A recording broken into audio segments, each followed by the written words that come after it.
you can. But You want me to introduce myself? Okay. Let me turn off my push to talk. It kind of lags behind. All right.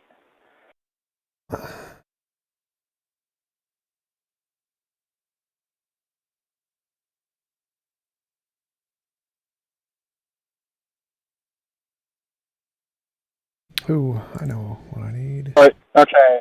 Hello? Hello? How's it going? Yeah, it's all right.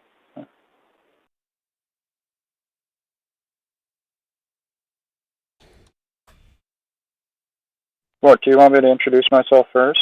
Yeah, just tell us a little bit about yourself. yeah, just briefly. Okay. Yeah, I'm interlocutor, and I'm a proponent of the presuppositional apologetic methodology. I'm 18 years old. I recently graduated high school, and that's all I'd say. If you're cool. I'm TJump, YouTube Yeah, so I apologist. figured... I'll just give I'm TJump. You can check my YouTube channel, youtube.com/TJump. I do debates with professors and philosophers on reasons to believe in God. Check out my YouTube channel. all right, sounds good. I figured, not sure if you'd agree to a more precise format, but I guess if you just start with opening statements and then maybe move into just back and forth. Oh, like some 2-minute opening statement. Go for it. Yeah. Okay, so as I stated before, I'm an adherent to the presuppositional apologetic methodology, and that's all I really have to say. You get the... Can you describe that in a little more detail? What is presuppositional apologetics? Yeah, presuppositional apologetics is that nothing can be invoked without asserting God as a precondition. What do you mean invoked? So there cannot be any truth. What? What do you mean by invoked? Like just used in a sentence or something? Appealed to. Appealed to in a true manner. Okay, so I think, therefore I am. I know I exist. I didn't presuppose God. What? Oh, so we're going right into the debate, informal? I'm sure I can do my opening too. I'm an atheist, by which I mean I believe there are no reasons to believe in a God. There's absolutely no evidence or argument that indicates a God whatsoever, and this is demonstrable and accepted in the consensus of every academic field. So I can start with, I think, therefore I am. I don't presuppose a God, but I still know I exist without presupposing a God. Doesn't that seem to refute your idea that you need to presuppose a God to know things?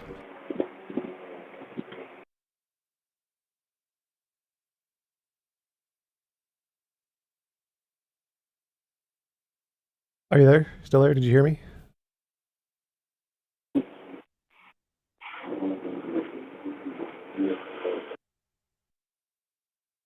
Seems like you might be lagging. I'm not sure. Is background noise something? Yeah, we can't hear you. Hello? Okay. Hello? Okay, now Hello? I can hear you.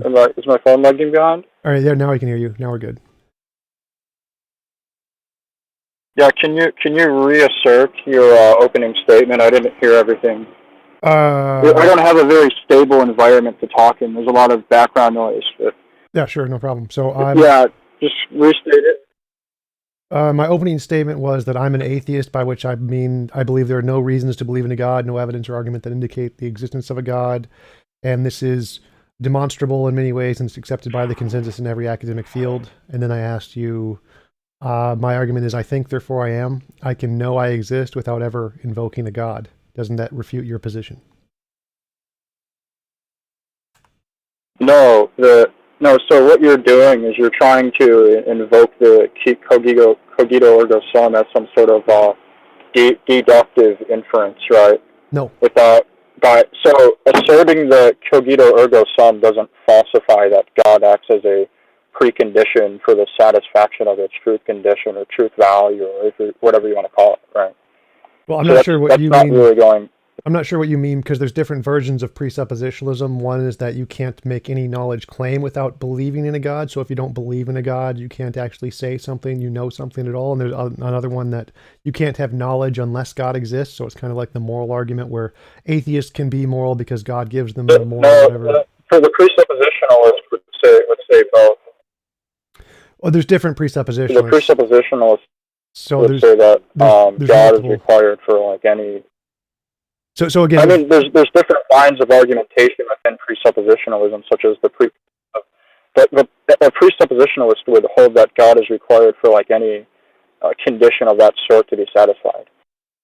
Right, that's a kind of presuppositionalism. I've debated like dozens of presups. There's lots of different kinds of presuppositionalism. What? I can't. You're lagging out. Hello? Can everyone else hear me fine, or is it just him? Hello. It's not. There's like some connection. There's some connection issue. I'm not trying to distract. Yeah, that's fine. We can hear each other fine. Tom, you sound fine. I'm having some connection issue for some reason. I don't know why. Yeah. So maybe try reconnecting. Yeah, try to leave and reconnect if you can.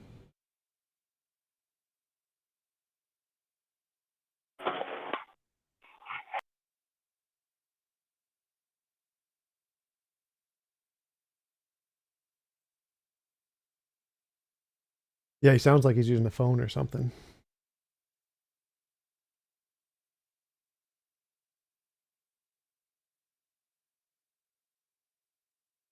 Oink.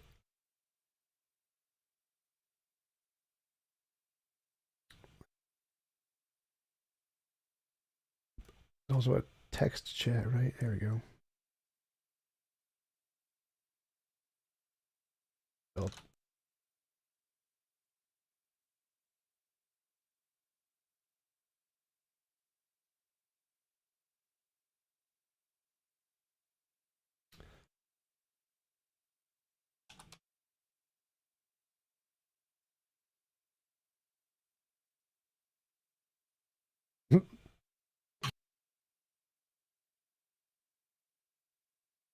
Interlock, you still there? Can you message him, see if he can reconnect?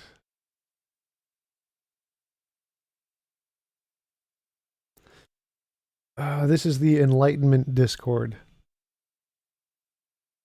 Yes. On my chat too, and they were asking which Discord this is. Oh, fair enough.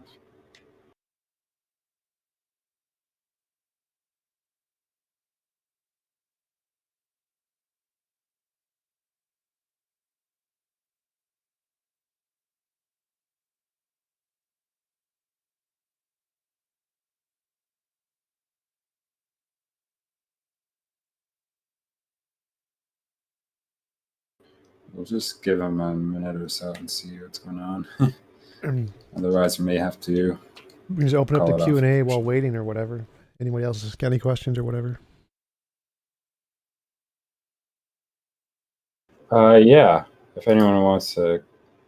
Yeah, Orson asked, are you an atheist or agnostic? I am an atheist, but again, atheism and agnosticism are not mutually exclusive. It depends on how you define atheism. So I define atheism as there's no reason to believe. So you can be an atheist and an agnostic at the same time, kind of like that chart thing that many other atheists use. So the philosophical definition of atheism, which is used specifically to refer to a secondary position, like you're referring to someone else's position, doesn't apply to any individual. Like if I get any individual gets to define their position however they want. So I can say I'm an atheist, by which I mean, and then that is the definition of atheism. The same applies to the theist position. Like they say, I define faith as a belief based on trust or whatever, with a ridiculous definition. If that's how they define faith, well, then you have to use their definition when describing their position. Otherwise, it's a straw man. So whatever position you're using, whatever definition you're using to describe your position is the correct definition.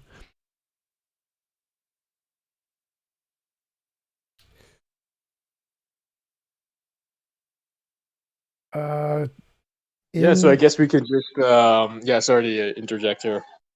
I guess we can just switch on to the Q&A directly because, I don't know, I'm trying to text the guy and he doesn't seem to be answering or call or any of the calls. So Sure. Let me Yeah, know if you hear from him. We can jump back in. Until then, I'll just answer questions or whatever. Yeah.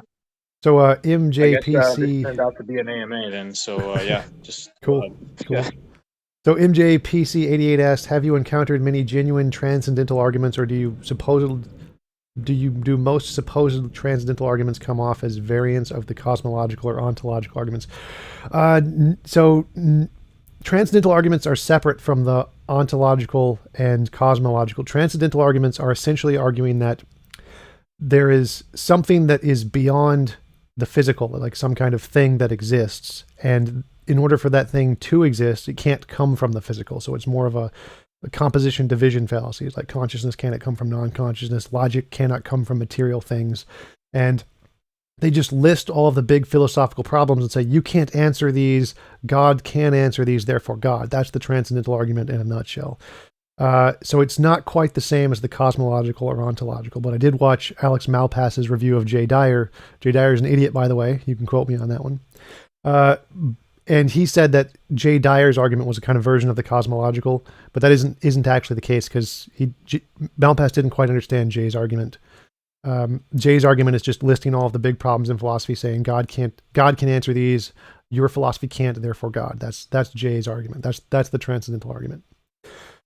G.I. Jew Calvinist. How do you account for the I and I think therefore I am? I is just referring to the thinking. So the common criticism that Bertrand Russell used against the Cogito ergo sum was that I cannot mean an ontology. So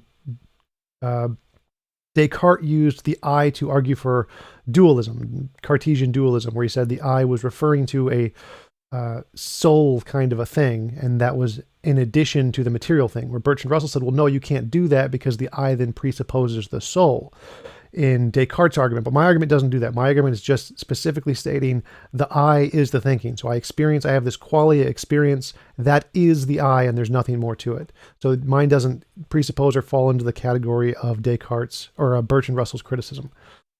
Orson, do you hold positive claims against gods and theism? Some versions of gods, yes. Some versions of gods, no. Since God is a rather ambiguous term, it can mean whatever you want it to. You can just define nature as God.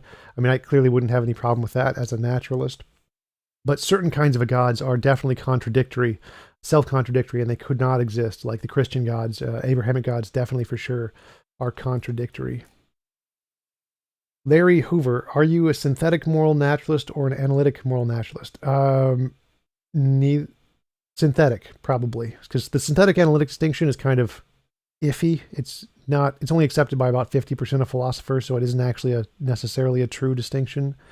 But if what you mean is do I think moral naturalism is something that comes from knowing about it a priori, or knowing about it a posteriori is a reference to the world, I think it's a reference to the world. I don't think it's a priori knowledge. I think it's a posteriori knowledge. TJump Goose 50 asks, what do you think about the evolutionary argument against naturalism? Plantinga's evolutionary argument against naturalism is essentially saying that because evolution selects for survivability rather than truth, and all of our beliefs could be false, they're just something that helps us benefit survival. And so this supposedly undercuts all of our beliefs that would be founded from evolutionary mechanisms, but that's false. There's obviously certain truths that evolution cannot make you believe, even if it was beneficial to survival. For example, like evolution can't make you imagine a round square. It's just not possible for you to do that. No matter how much evolution wants to do it, no matter how beneficial to survival it may be, it is impossible for evolution to give you the idea of a round square in your head. You literally cannot visualize it because it's impossible. So evolution is limited by truth, and so it will necessarily give you some truths no matter what, like A equals A, or laws of logic, laws of math, squares can't be round or whatever. And so evolution, his argument is incorrect because it is not the case that evolution can give you any belief you want just because it's beneficial to survival. It's limited to giving you true beliefs because in certain instances, true beliefs do benefit survival. Let's say yes. TJump, would you ever... I'm just getting... Sorry to interrupt, TJump, but I'm just getting word that Interlocutor is back in the room. We're just going to maybe just ask him to kind of speak into the mic, because he also said he has a better mic, so maybe just unmute him. I think he can... Yeah. Hello. Okay. Is my mic better? Yes, much better. Yeah. Yes, all yes, right. right. I switched to a So laptop. I guess maybe we could sort of restart this. It kind of makes more sense to go from the beginning, not from like the introduction, but just like I guess. I got it. Let's just start from where we. Yeah, you said you're a sure. presuppositionalist, and so you said, which means that so you claim what? So you mean you can't make certain kinds of claims without invoking a god of some kind, and my claim is that I think, therefore I am, and I can make that claim without invoking a god. You appeal to the Cogito ergo sum. Yep. As if it can be so like we can make some sort of like biconditional statement, right? Like A if and only if B, A therefore B, right? Well, I can make any kinds of. But the statement is irrelevant. No, wait, come on. I'm using it as an example. Okay. Right? So what you're attempting to argue that because it can be justified without its precondition being appealed to in like some sort of syllogism, right? That is independent of like the precondition that's being invoked, right? No. That seems like a sort of that seems like a sort of fallacy. Right? No. The cogito ergo sum isn't true because of the argument. It's a descriptive of a thing that exists. You have qualia experience, and then of a thing that.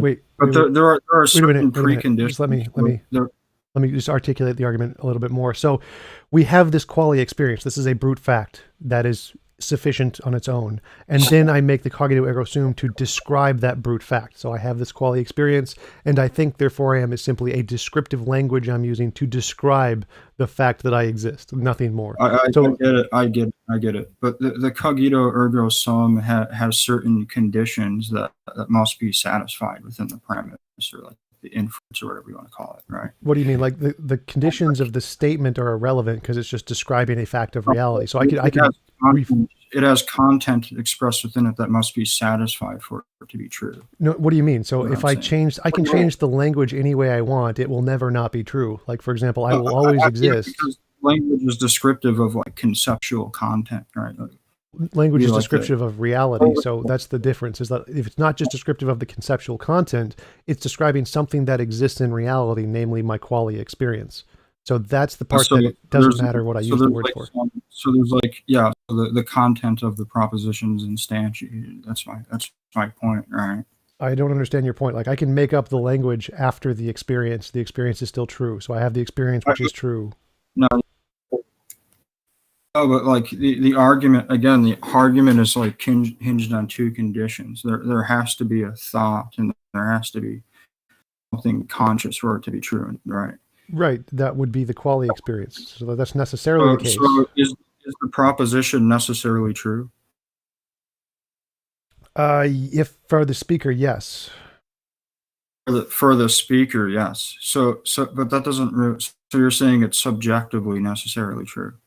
No, I'm saying that I have this qualia experience. That is necessarily true. This is a brute fact. It can't ever not be the case. I'm having this experience right now. So one of the conditions that must be satisfied for the proposition to be true is that there has to be like a consciousness of some sort. So proposition, yes.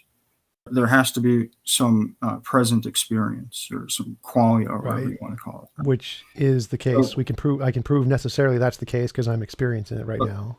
So the proposition is true if and only if there's some form of experience. So if the proposition it's not.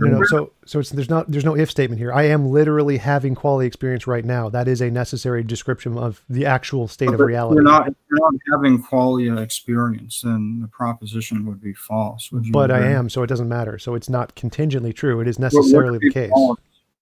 It's not contingently true. It's necessarily the case. Right. So it's true if and only if there's some qualia. There's no if. There's no if. It is necessarily the case that I am at this point in time experiencing qualia. But it's that doesn't. Yeah, you're just running away.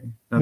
The same thing applies to God. If God exists, that's only if the case if God exists. So it's if and only if God exists, well, then God exists. You're just saying the same thing twice. So because I have qualia experience, obviously it's only the case I'm having qualia experience. So the proposition necessarily follows from you having qualia experience. Again, so it's if and only if. It's a necessary condition for it being true. No, wrong. Yeah. So again, you're being dishonest. The same thing applies to God. The same thing applies to God. So God only exists if and only if God exists. So you're just saying the same thing over again.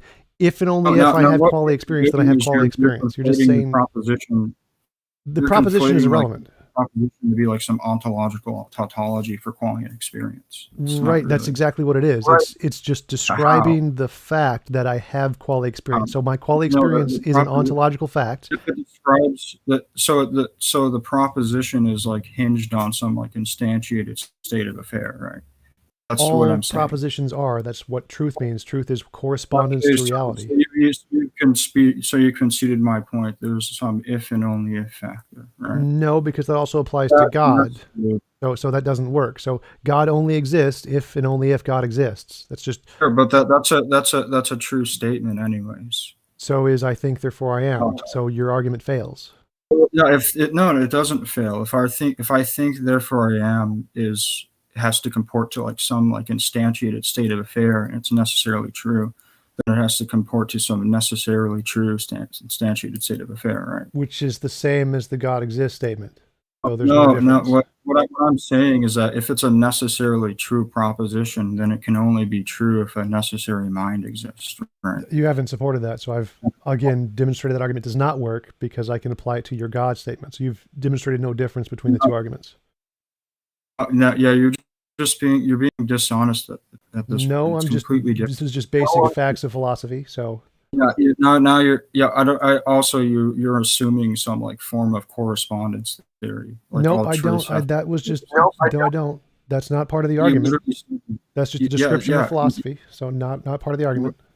Description of philosophy. How is it a description of philosophy? I'm using facts from philosophy to show you why you're wrong about your assertion of the argument, but that isn't. But wait up. So I'm showing you other facts about philosophy that show you why your arguments make no sense. But those other things don't have anything to do with my argument. So you can't say, "Oh, you're bringing in other parts of philosophy, therefore your original argument is wrong." Those have nothing to do with my original argument. Your argument is like hinged on some like correspondence theory. If you're that's incorrect. Nope, correspondence is again just descriptive, so it's not hinged on that at all. Some ontological like description isn't like the same as like some formal truth, right? Right. Two completely different things. Right. Obviously. So like I don't get what you're getting at. So again, it's a descriptive statement. There is this fact of reality. This is necessarily the case. This cannot ever not be the case. It's always going to be the case. I have quality experience. Cannot not be the case. So I think, therefore I am cannot not be the case. The fact that I have quality experience cannot not be the case because it is literally the case right now. So it's, or like some some Neoplatonists could reverse it on you and like argue that they're just participating in some mental state. No, they couldn't. They can try. They're not. Yes, they could. No, they can't. Yeah, the necessary truth value of that proposition is. Okay, you keep bringing up propositions. Propositions are irrelevant here. They're just descriptive. So the proposition doesn't make a difference. Stop. Some necessarily mental state grounded in a necessary mind, right? What? Like the argument collapses on your view. Yeah. No, again, you the argument you keep bringing up the language and confusing the language with the actual fact. I'm not confusing the language. I'm just invoking like some like form of like predicational reference. That's exactly confusing the language. It's called confusing the map with the territory fallacy. Don't interrupt. Don't interrupt. Don't interrupt. To the conceptual content of the proposition being conveyed. That's the language. That's by definition. Stop. You need to stop. You need to stop and let me finish the argument. So you operate under a completely different. I'm just going to get you muted, or you're going to have to stop. You're going to have to stop talking, or I'm going to mute you. So what you're saying is the content of the language of the logic used in the argument is predicated on the logic, which makes no difference to the argument. It's irrelevant. It doesn't make a difference. Anything reference, stop. So any reference to propositions, any reference to the organization of the logic, all of that is simply descriptive language of the fact. If in order to make your argument work, what you have to do is you have to show I don't exist, because as long as I exist, that is sufficient to justify everything off of that basis. No. How so? No, your entire argument is like hinged on you argument acting again. under some, like, you brought up argument again. Stop. I'm answering you. We have completely different metaphysical frameworks that we operate under, right? Right. So I wouldn't hold that like linguistical term vocab are the same thing as like conceptual properties and other such things. Conceptual content is something immaterial that we have to use linguistics to communicate. right? Right. Like I really don't understand what you're saying if that's the case. The language doesn't How affect am I reality. So confused? do you understand that language has no effect on reality? Like I can say that is a tree, and then I can But say it in the Japanese. instantiated, instantiated content of the proposition has No, it has no some effect on reality. There's no part of the there being a thought and there being a thinker is instantiated, right? again. So no part of the proposition, no way you can change the language can ever affect reality. You can't change the proposition and make things exist or not exist. The language is purely descriptive. The language has nothing to do with reality. Okay. The language is descriptive, right? Right. It's descriptive of two conditions that have to be satisfied. It right? describes reality. It's as simple as that. No conditions. It describes reality. The argument is essentially that the doubter can't doubt that they're doubting, right? Like it's No, some you sort can of doubt. like I don't care. I don't care about the doubting. That's irrelevant. I'm saying if the doubter doubted that they were doubting, it would lead to some absurd paradox. No, I don't care. You can do that. That's fine with me. It doesn't make a difference. But this argument like originates like within Augustine's writings. No, it doesn't. But so I don't actually care about that. Read on. No, I have read it, so I know more about philosophy than you. The problem here is that I've read it too. Stop interrupting. Stop interrupting. So stop. So again, the argument here. Stop. I'm going to just have you muted if you don't stop. You got to let me finish the argument. So again, there is a fact about reality. I have quality experience. That fact I can then use to gain knowledge. It doesn't matter. I never referenced God in there one way. So in order for your statement to be true, you have to show how I can't gain knowledge from the fact I exist. Like you have to prove I can't do it, but I just did. I could, but Go for it. I'm going to address the first assertion that you made, right? No, it's not necessarily like this proposition. Which one's the first assertion? Like that. Okay, so this notion that like you as like the subject have to have like some sort of like present experience of your own thought, right? That's not necessarily true. Like you could have some like awareness of some other thought that you're participating in, right? Sure, but that isn't relevant to my argument. Like it's not but necessarily the case. Like what I'm saying is like a Neoplatonist could simply argue that they're like some subjective recipient of a necessary mental state, right? It would still exist, so the argument would still be true. What would be the case is that the mental state infused into the subjective recipient, if this proposition, right, is necessarily true and its content is necessarily instantiated, then there would have to be some necessary mind for it to hold, right? That's the issue. No, there just has to be a mind that exists. It could be a contingent mind, but as long as it exists in reality, then it's a necessary truth of reality. You can't ground a necessary truth in a contingent mind. That's literally no. You ground a necessary truth in reality. So it is a fact of reality. The Earth is round. That is a necessary truth at this time. Reality of a necessary mind. I don't know why you're assuming the reality of a necessary mind, but I don't know why you're assuming this correspondence theory in the first place. It's irrelevant. Again, that's background knowledge irrelevant to the argument. So again, stop. Do you believe that truth exists? No, truth is a descriptive property of sentences. So can certain truths be true if other truths aren't true? Like, that doesn't can make the any law sense. of non-contradiction? Can the law of non-contradiction be true if the law of identity isn't true in the first place? Depending on which logic you use, yes. How would you identify that? You would just use a different language, so you can just pick whichever one you want. It's like using English or Japanese. Like they both work. No, that's just a word concept fallacy. It doesn't actually. No, logic is by definition a language. Just the first sentence of Stanford Encyclopedia of Philosophy. Why is logic a language? Could be descriptive of logic, but logic could be expressed in any language. Stanford. Sure we have. Stop. Wait. Let me answer your question here. So Stanford Encyclopedia of Philosophy on classical logic, line 1, logic is a formal and semantic language. It's just a fact. Logic is a language, nothing more. Okay. No one is denying, right? No one is denying that there is meta language and that we use like certain like forms of linguistics to like communicate like logical concepts. No, I'm saying logic as itself is nothing but a language. Logic is literally nothing but a language. That literally doesn't make sense. That's literally the first line of Stanford Encyclopedia of Philosophy on logic. That's just an appeal to authority.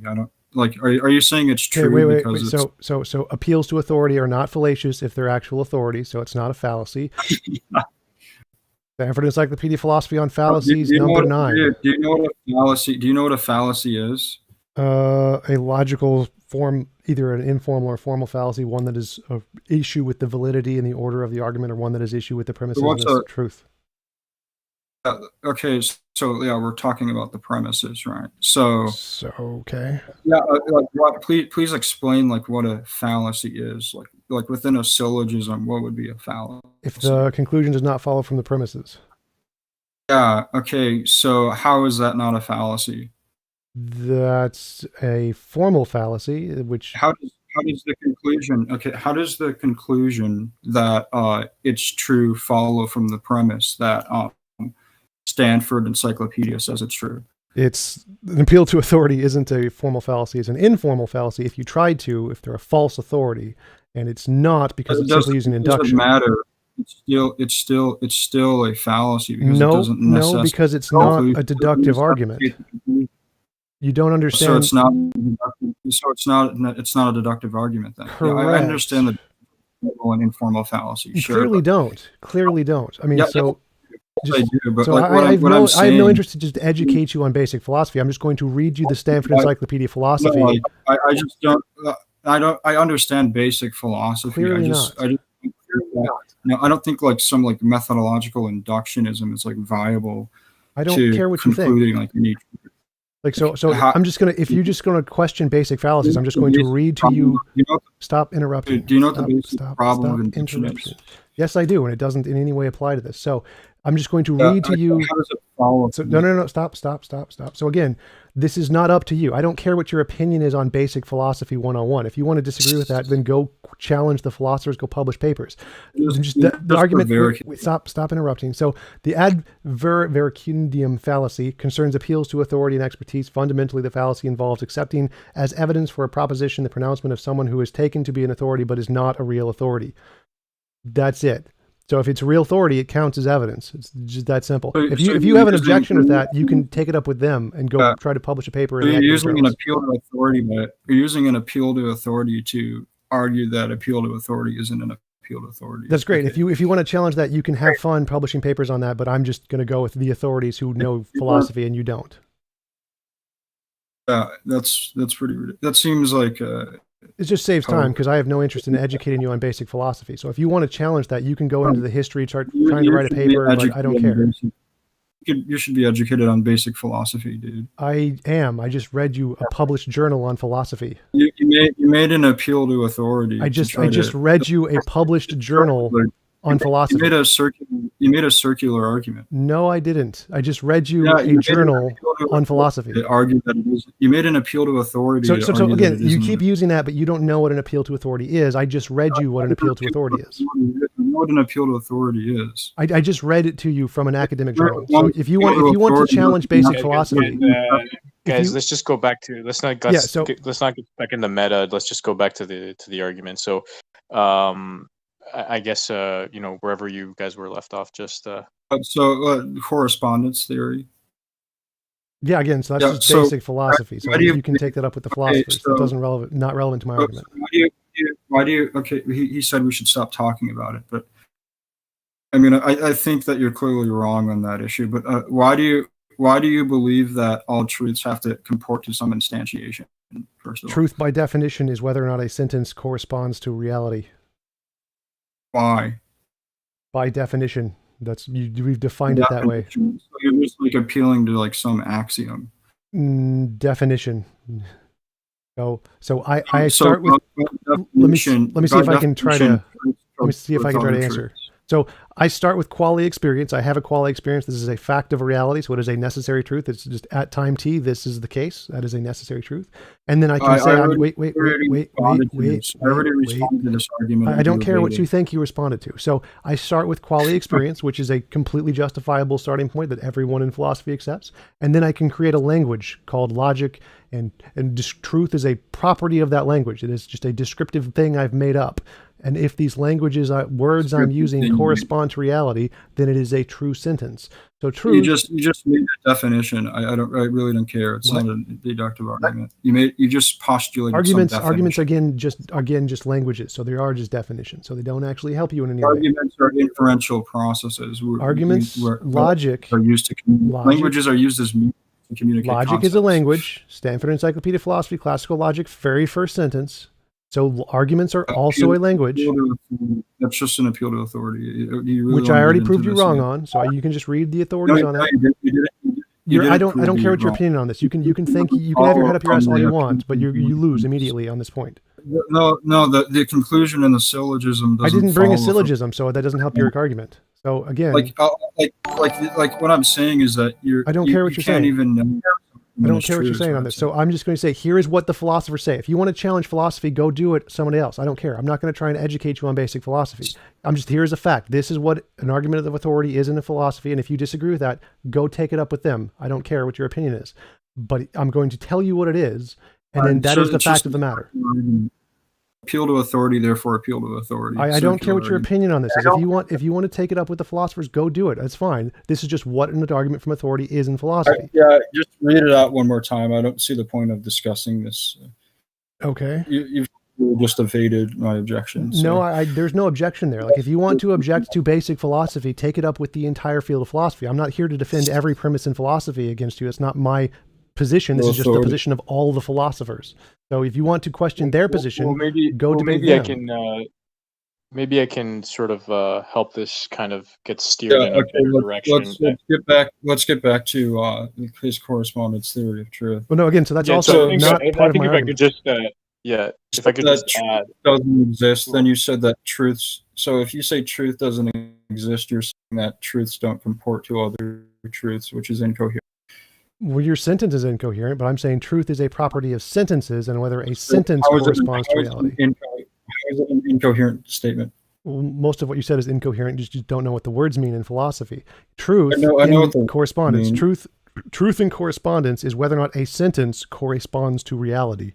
There's no like truth of truth. What are you even saying there? It doesn't make any sense. Go ahead. You saying something? Did you cut out?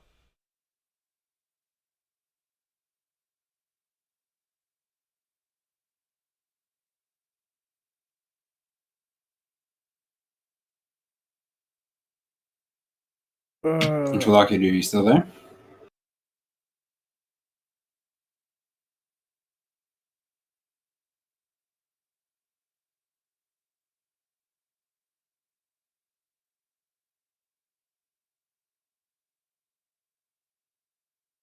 You appear to have lost him. Yep, it looks like it. Let's go back to the questions.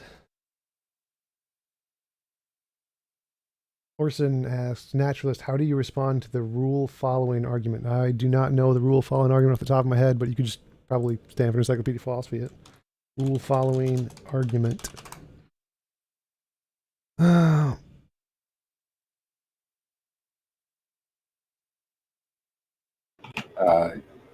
Wittgenstein's private language. A bit complex to get into now. Yeah, Wittgenstein's private language doesn't actually work. The way language originated was simply from a reference to the external world. So meaning is essentially, again, the same as the correspondence theory of if the statement that we made up, we just make up a sound or whatever. If that statement corresponds to something in reality, then it's true by definition. So meaning is, again, just whether or not those sentences can describe something in reality or not, and which is totally up to us. It's subjective. And some of them, like unicorns, don't, for example.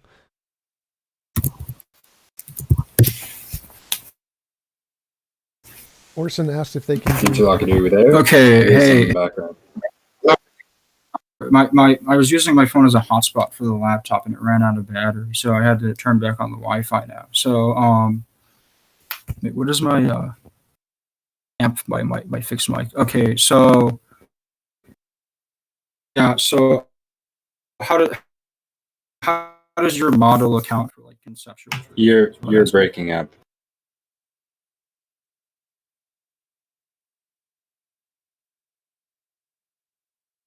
I wasn't here to hear your response. You're breaking up. We couldn't hear you. What was your question?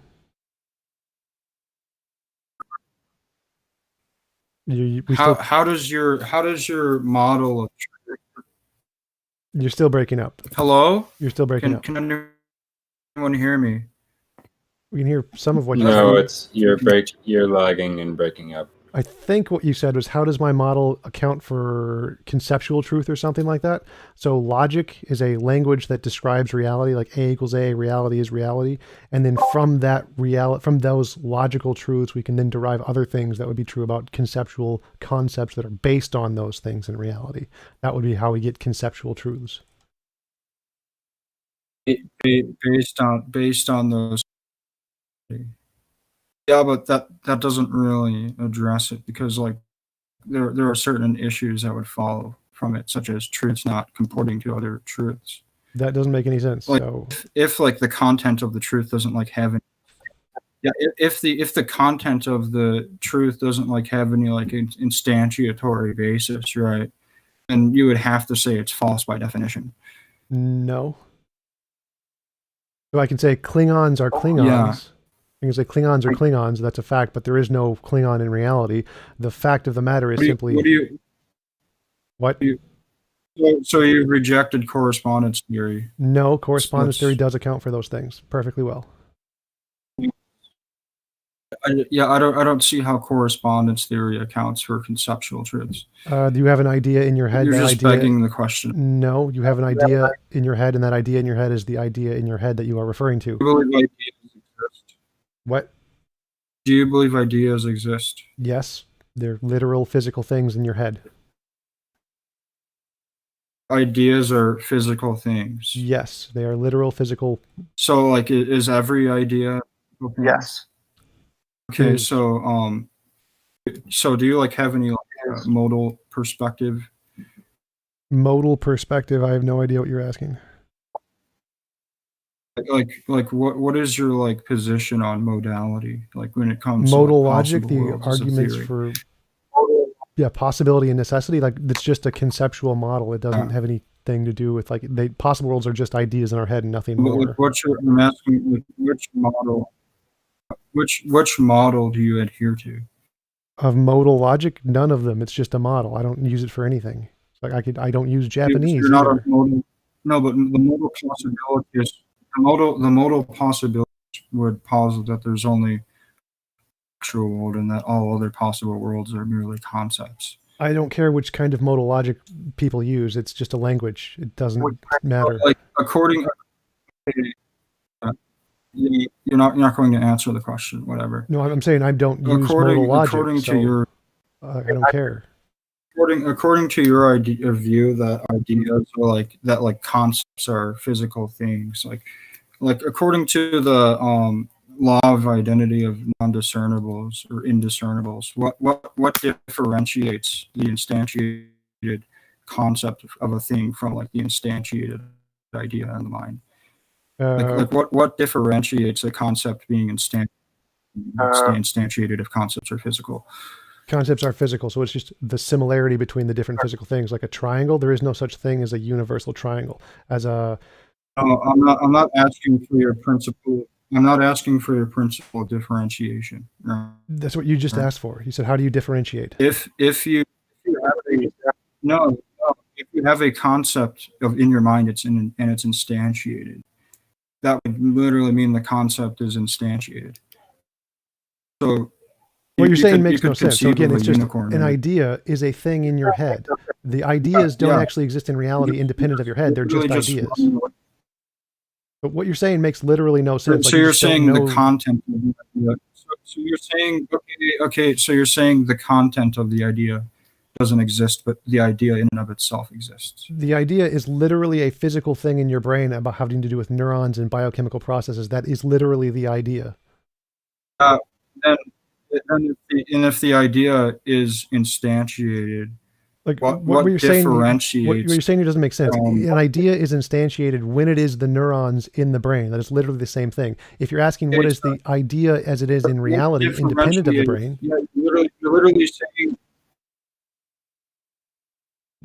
you're literally saying that the idea is instantiated within your worldview, because Yes, there isn't the something idea that can be physical is and a physical thing. non-instantiated, The right? idea literally So is the I don't really neurons.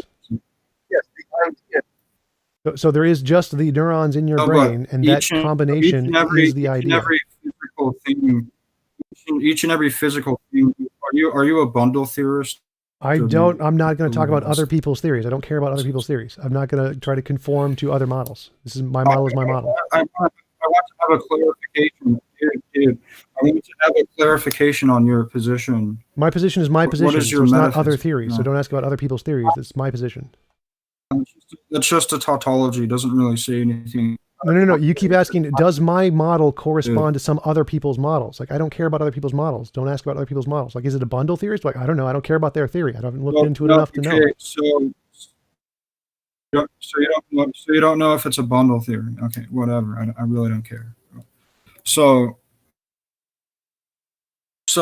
for something to be instantiated, it would have to exemplify all of its properties in concept, right? No. So we have like the form of a thing, and then we have the instantiated properties of a thing, right?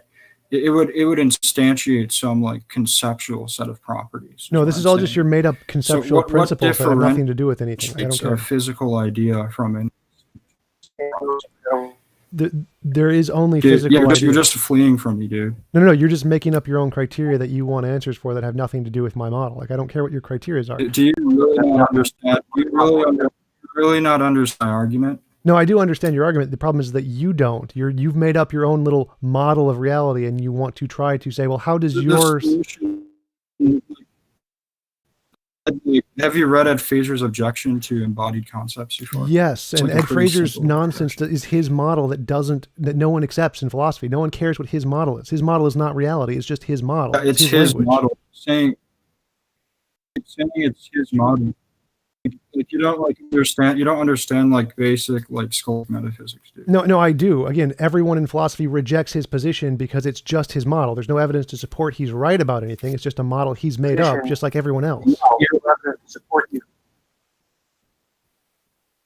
You literally don't understand basic scholastic metaphysics. No, I do. I understand it's a made up thing. Asked It's you- a made up language. It's a made up language. Okay. Correct. I literally asked you the question, what instantiates, what's the difference between instantiated concept X and physical concept X in the mind if concept is physically instantiated? You just What's the that's a difference? tautology. If there is a physical concept and it's being instantiated, then that is an instantiation of the physical concept. Like, wow. Exactly. So concept unicorn is instantiated. Unicorn exists. Right. You have an idea of a unicorn, and that physical The only idea principle exists. of differentiation is the fact that one is material and the other isn't. No, they're both material. You literally just asked, what is a physical instantiation of a physical Hello? object? Like they're both. Do you understand the principle? No. So of I identity understand of everything about indiscernibles? philosophy better than you. Okay, what you're saying doesn't make sense. You aren't even representing Fraser's position correctly. You don't understand it. So what you're asking doesn't make sense. What you're trying to ask is, how do you differentiate between an idea existing in a mind and an idea existing outside of a mind? And you don't, because they're the same thing. It's possible there could be an idea outside of a mind. We have no evidence of that at this time. That's literally incoherent. No. What I said was was in the coherent. mind, then it can't be outside of it. No, mind and brain are synonymous in the context of a naturalist, so it's You said not. Abstract physical ideas in the mind, right? Yeah, there And are then no we have abstract physical ideas. instantiated There are no object- abstract ideas that exist outside of the mind. It's all in the mind and the brain specifically. I literally don't get what you're saying. I literally don't get what you're saying. Then, like your position doesn't seem incoherent at all. It's the position of everyone in neurology and everyone in the cognitive science that it says the brain and mind are the same thing. Ideas are literal things in them. So if you think that everyone in neuroscience is incoherent, no. Again, you're going to have to look up what an argument from authority is. You can do that on your own in your own time. I'm not going to explain it to you. Everyone in neurology, everyone in cognitive science, everyone in psychology accepts. Can you make formal arguments? So everyone in every academic field. Can you make formal arguments authority, dude. You're cutting up again. Again, if you want to be educated on an argument from authority, Google it. I'm not going to just give you educations on basic facts of philosophy. If you want to challenge those, go challenge everyone in philosophy. I'm not going to waste my time with it. It's just, here's a fact of philosophy. You don't like it, I don't care what you think. So everyone in neurology accepts that the brain and the mind are the same thing. Ideas are literal things in the brain. It's just a combination of neurological connections, and that's it. And if you think that's incoherent, feel free to challenge every one of the experts in the field who are making progress, but I really don't care about your opinion. Okay. So again, I'll ask you a simple question again. I'll ask you a simple question, right? Can you make any inferential process without appealing to authority? Sure. I think, therefore I am.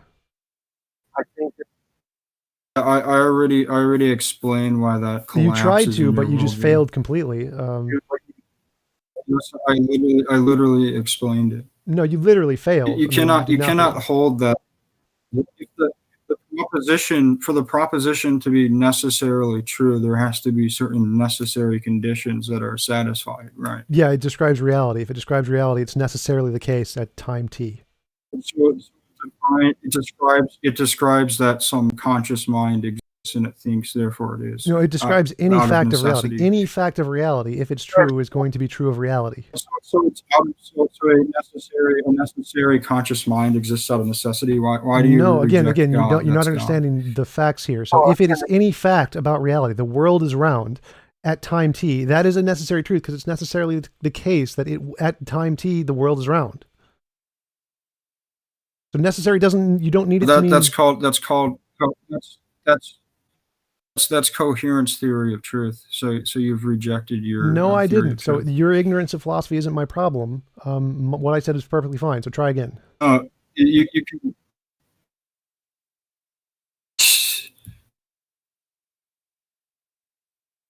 So if you hold that it's necessary at time t, then you hold that time t doesn't have to be instantiated. Nope, that's not at all what it means. You're assuming your predications of necessary, which isn't the case. Okay. So I don't care about your language use. You're just being dishonest at this point. No, it's just a fact of reality. If you don't like the words, again, you can take it up with philosophy. I don't care what your opinion is. It's just a fact of reality. Why? How do you know that? How I know it is independent of its truth, so I don't know why you're bringing up epistemology when we're talking about ontology. Oh, you made a claim. Okay.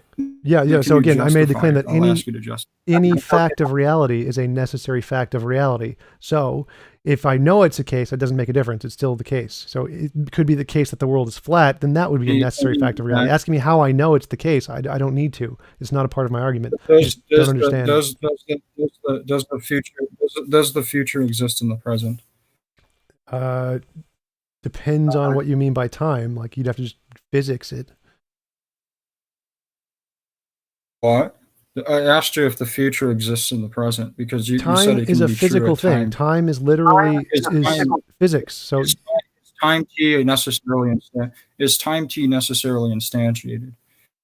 If it's a description of reality, yes, that's literally what it means.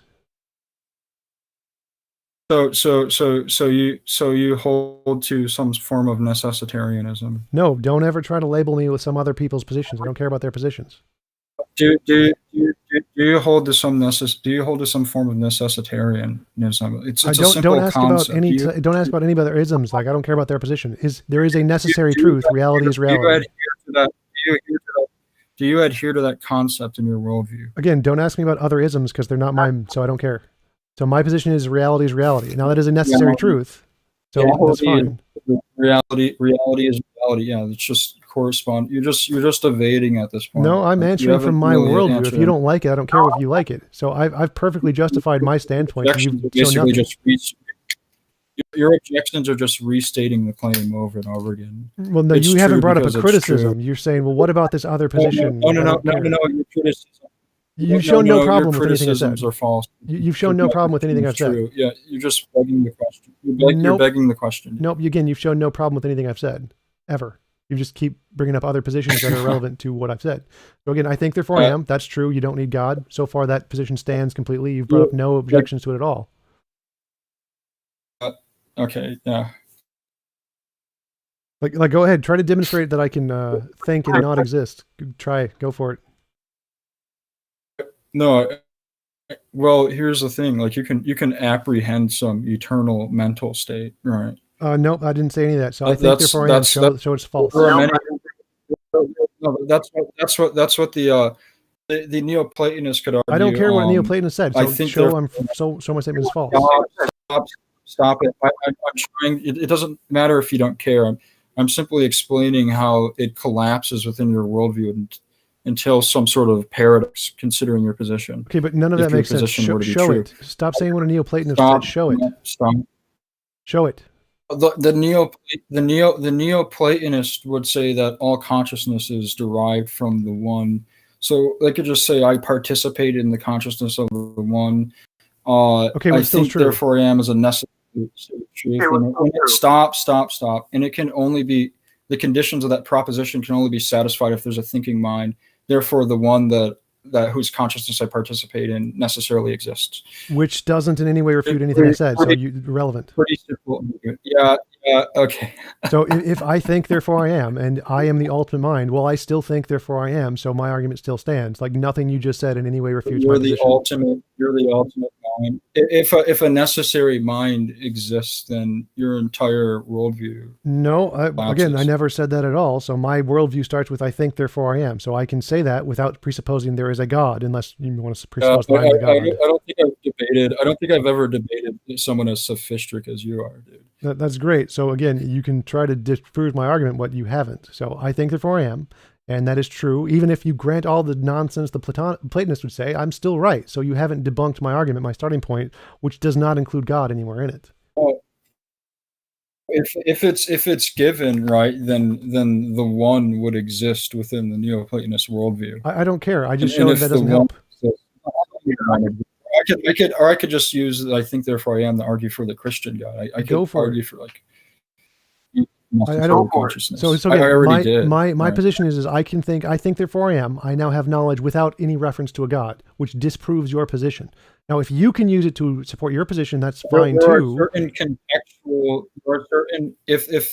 If here's the thing, if the contextual conditions of the premise or like the inference are not satisfied, then it becomes arbitrary. It doesn't mean anything, right? And if it doesn't mean anything, I don't know why you would assert it to. Well, no, it does. It means exactly what I said it means. It means I think, therefore I am. So you just spew enough nonsense because you don't know what the words mean doesn't actually help your position. I think, therefore I am is true. I am. Some thought is like you could just say you're participating in some mental state. As soon as you say I'm participating, I exist. As soon as you say I'm participating, I exist. Sure. Something that participated exists, yeah. But which is the entire argument. That is it. You've just granted my argument. You said I'm right. No, like the Cogito. No, my whole point is I can completely isolate the Cogito from the subject and say there's like a subject recipient. Right, and if there's a subject recipient, then the Cogito references some necessary mind and not contingent mind. Wrong. So again, the subject recipient is the subject, so you still exist and you still have knowledge without God, so it still disproves your argument. You just admitted I'm right. But the Cogito's in reference to some necessary subject. No, I never said anything about necessary. Contingent recipient. No, I didn't say I was necessary. It's really true, then its conditions can only be satisfied by necessary mind. Nope, do you understand like basic like conditions? No, I do. I said just none of the stuff you're saying corresponds to anything. So again, I think, therefore I am. Like it could be the case that everything about me is perfectly contingent. Like I am just a material being produced by evolution in a 13.8 billion year old universe. But I still think, therefore I am. I can still know that and have no necessary anything in anything I said other than the fact that reality exists. So the only part of my statement that is necessary is reality. You haven't addressed. That's just like some ad hoc. That's just no. That's perfectly logical. Like everything I said is perfectly logical. None of it is ad hoc at all. Like what do you think ad hoc means? No, you just made some statement. What do you think ad hoc means? You just what to this? You made some statement to distract from the topic at hand. No. The topic is how do I justify knowledge? You just said God? I therefore. Your position is what you said is no. We were discussing the Cogito, and you said I believe the Cogito is true in reference to me as some subject. Therefore, it's true. What? I never said that. I said, I think, therefore I am, which is a descriptive fact of reality. So my belief about it is independent. I think, therefore I am is a descriptive fact of reality. Yes. Or you could be participating in some mental state that's that doesn't make it not a descriptive fact of reality. I mean, even if you're a subject... It's still a fact of reality, even if I'm a subject. Yeah, even if it's a descriptive fact of reality, even if it's a descriptive fact of reality, it would prove that God exists. No, again, that's wrong. So my formulation did not presuppose a God. Your formulation presupposing a God does not refute my formulation. It's like saying the cup knocked over. Well, if the cup knocked over, I'm going to presuppose someone knocked it over. My formulation explained why your formulation collapses. No, you failed. You failed, so that didn't work. So I think therefore I am perfectly fine. Your formulation collapses on its own reason. No, it doesn't. What? You failed. It did not in any way. I think therefore I am does not in any way collapse in on its own reasoning. That's just insane. Why? I mean, from the atheist perspective, why doesn't it collapse on its own reasoning? You can just keep asserting that, but I've clearly debunked that over and over. Because I exist, so it's describing reality. Because okay, but how do you know that it's referencing you and not some mental state that you're participating in? Those are the same thing. It's tautology. Those literally are the same thing. There's a difference between willing some mental state from your own natural intellection. I never said I willed it at all. I don't care if I'm just experiencing or participating in it or willing it. None of that makes a difference. I don't care if I'm a brain in the vat. I don't care if I'm determined. I don't care if I'm free will. If you're experiencing it, if you're experiencing and participating in some necessary mental state, then it isn't something inherent to you, right? Which doesn't make a difference because I never said it was inherent to me. So as long as I have an experience, doesn't matter what the experience is or how it is or what it's contingent or necessary. Therefore, necessary mind exists for Cogito to be true. No. TJump's worldview collapses. Which none of that follows. You just said a bunch of gibberish that doesn't follow a conclusion. Like try to put that into an argument format. Somehow. You've explained nothing. I already did. I put it into a format over and over again for you. No, you just said gibberish. Like nothing you said makes sense. You just said gibberish. Right, because nothing that you isn't said the literally case. doesn't make Therefore, sense. it isn't the case. Right. Nice prevarication. Yeah, you're just reasoning circularly. That's not reasoning. That's just saying what you're saying doesn't make sense. So if what you're saying doesn't make sense, then it's not inferential processing. Again, what you're saying just literally doesn't make sense. How doesn't it make sense? So I say, I think, therefore I am. Like, I don't care if I'm experiencing something in a different worldview or being subject to some kind of greater mind. Like, none of that makes a difference to me. It is possible, yes. Is it necessary? No. So I can have that as one possibility. And one possibility is I'm just a brain. Is the proposition necessarily true? Again, it can be, if it's a description of reality, it is. You don't need a mind for it, no. So, no. You don't need a mind for the proposition. Right, so you don't need a necessary mind. You don't need a mind to exist for the stop. You don't need a mind with a thought to exist for the proposition. A mind with a thought exists to be true. You don't need a necessary mind. That was what I should have said. If the proposition is necessarily true, then it would need a necessary mind. No, it doesn't. That's just an assertion. You've shown none of that. I haven't shown that. No. Okay, so there's two conditions in it, X and Y. I don't argue divine conceptualism, Larry Hoover. But okay, I don't believe in conceptual, but there's two conditions in the proposition. X and Y. So X would be there's a thinker, right? Or there's a thought. Y would be there's a subject thinker, right? No, so that's wrong. It's just one. It's just one. The thinking and the thinker are the same thing. Wait. Go back. Hold up. You just got that first part wrong. So there are not two variables. Those two things you listed are the same variable. The thinking and the thinker are literally the same thing. There's no difference between them. Thinking and the thinker are the what do you mean the thinker and the what? The thinking and the thinker are literally the same thing. Yeah, because of divine simplicity, yes. No, because I'm the one doing the thinking, so I don't think you would qualify me as that. Necessary. So again, you just asserting that isn't evidence at all. What?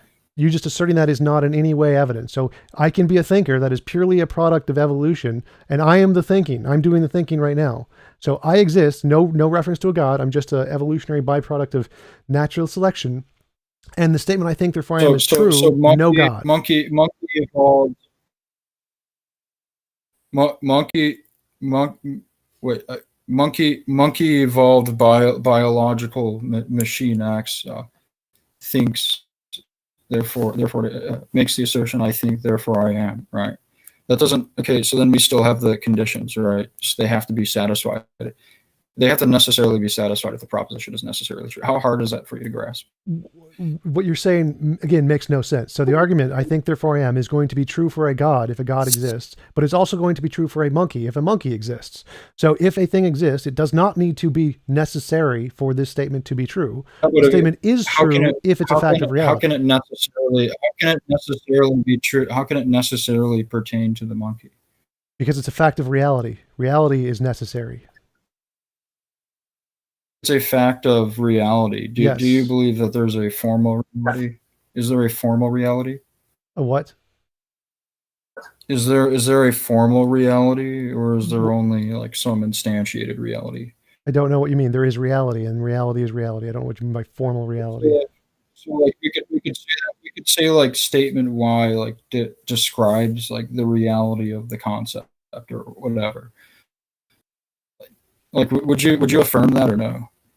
Statements describe reality. Yes. Statements are not relevant to reality.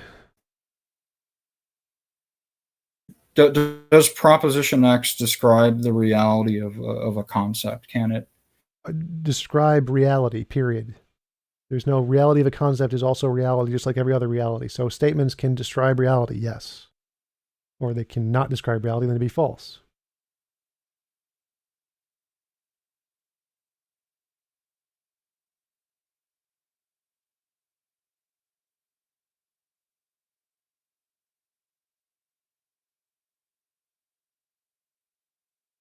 Did I disconnect? Did somebody disconnect? You guys still hear me? We can still hear you, yeah. All right, cool.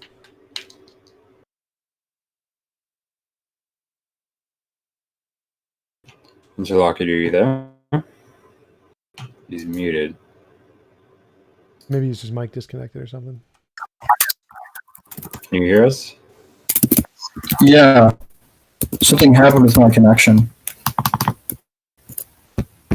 It said like RTC disconnected.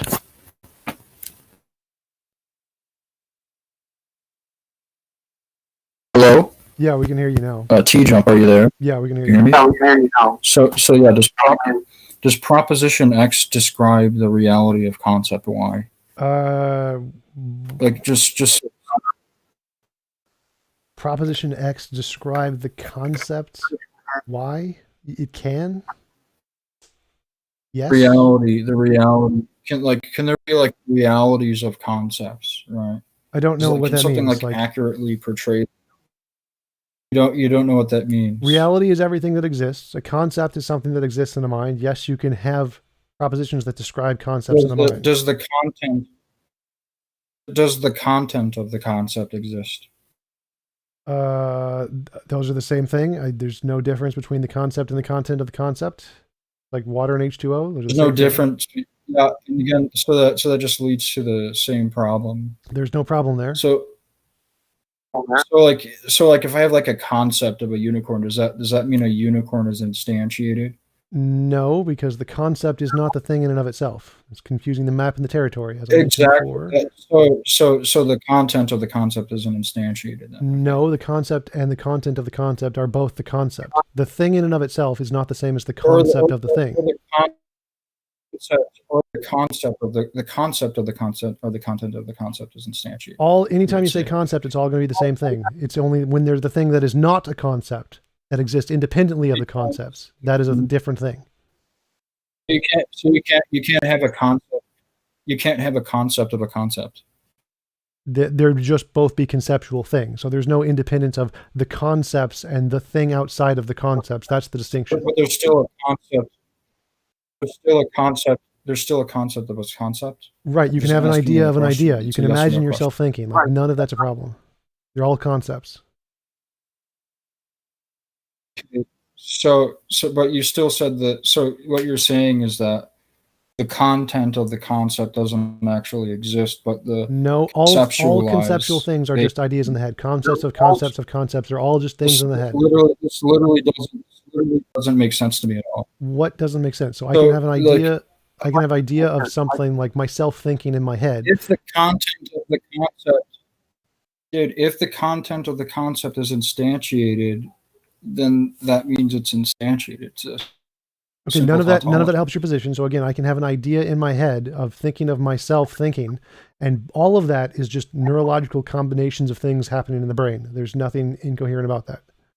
Thinking of, that doesn't really address it. It doesn't matter if there are neurological compositions or not.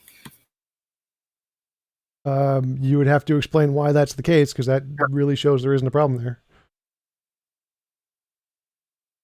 Because even if they're neurological compositions, if the content of the concept is instantiated, if the properties of like we have conceptual unicorn and its properties, if those properties are instantiated, then unicorn X exists.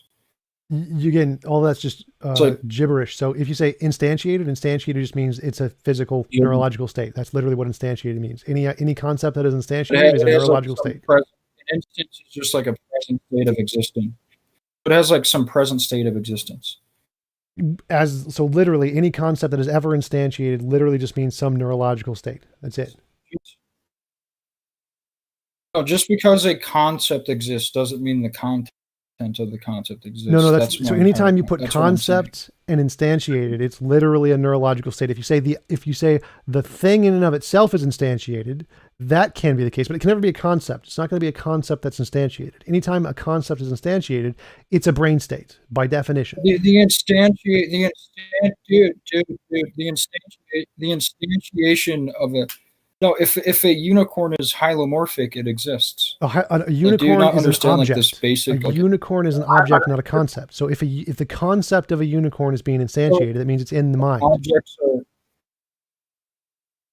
If a unicorn is instantiated, I think there's just a disagreement of terminology here. I mean, the concept of I take interlocutor, you mean what? I take it when you say instantiated, you're just talking about the thing the concept is about, right? Exists. So like I'm talking about the content of the I'm talking about like the predicational content of the concept. That's an oxymoron. So a unicorn is an object, and an object exists. So we have like a. How is it an oxymoron? Because concepts only exist in the mind. A concept is like, if you say the content of the concept is imaginary. So it can't ever be instantiated outside of the imagination. The object can be instantiated, which would be like a unicorn. If a unicorn is instantiated, it physically exists somewhere.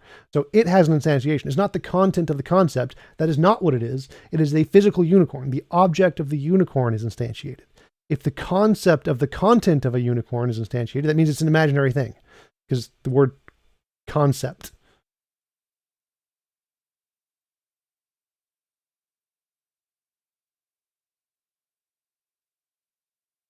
I think he disconnected again.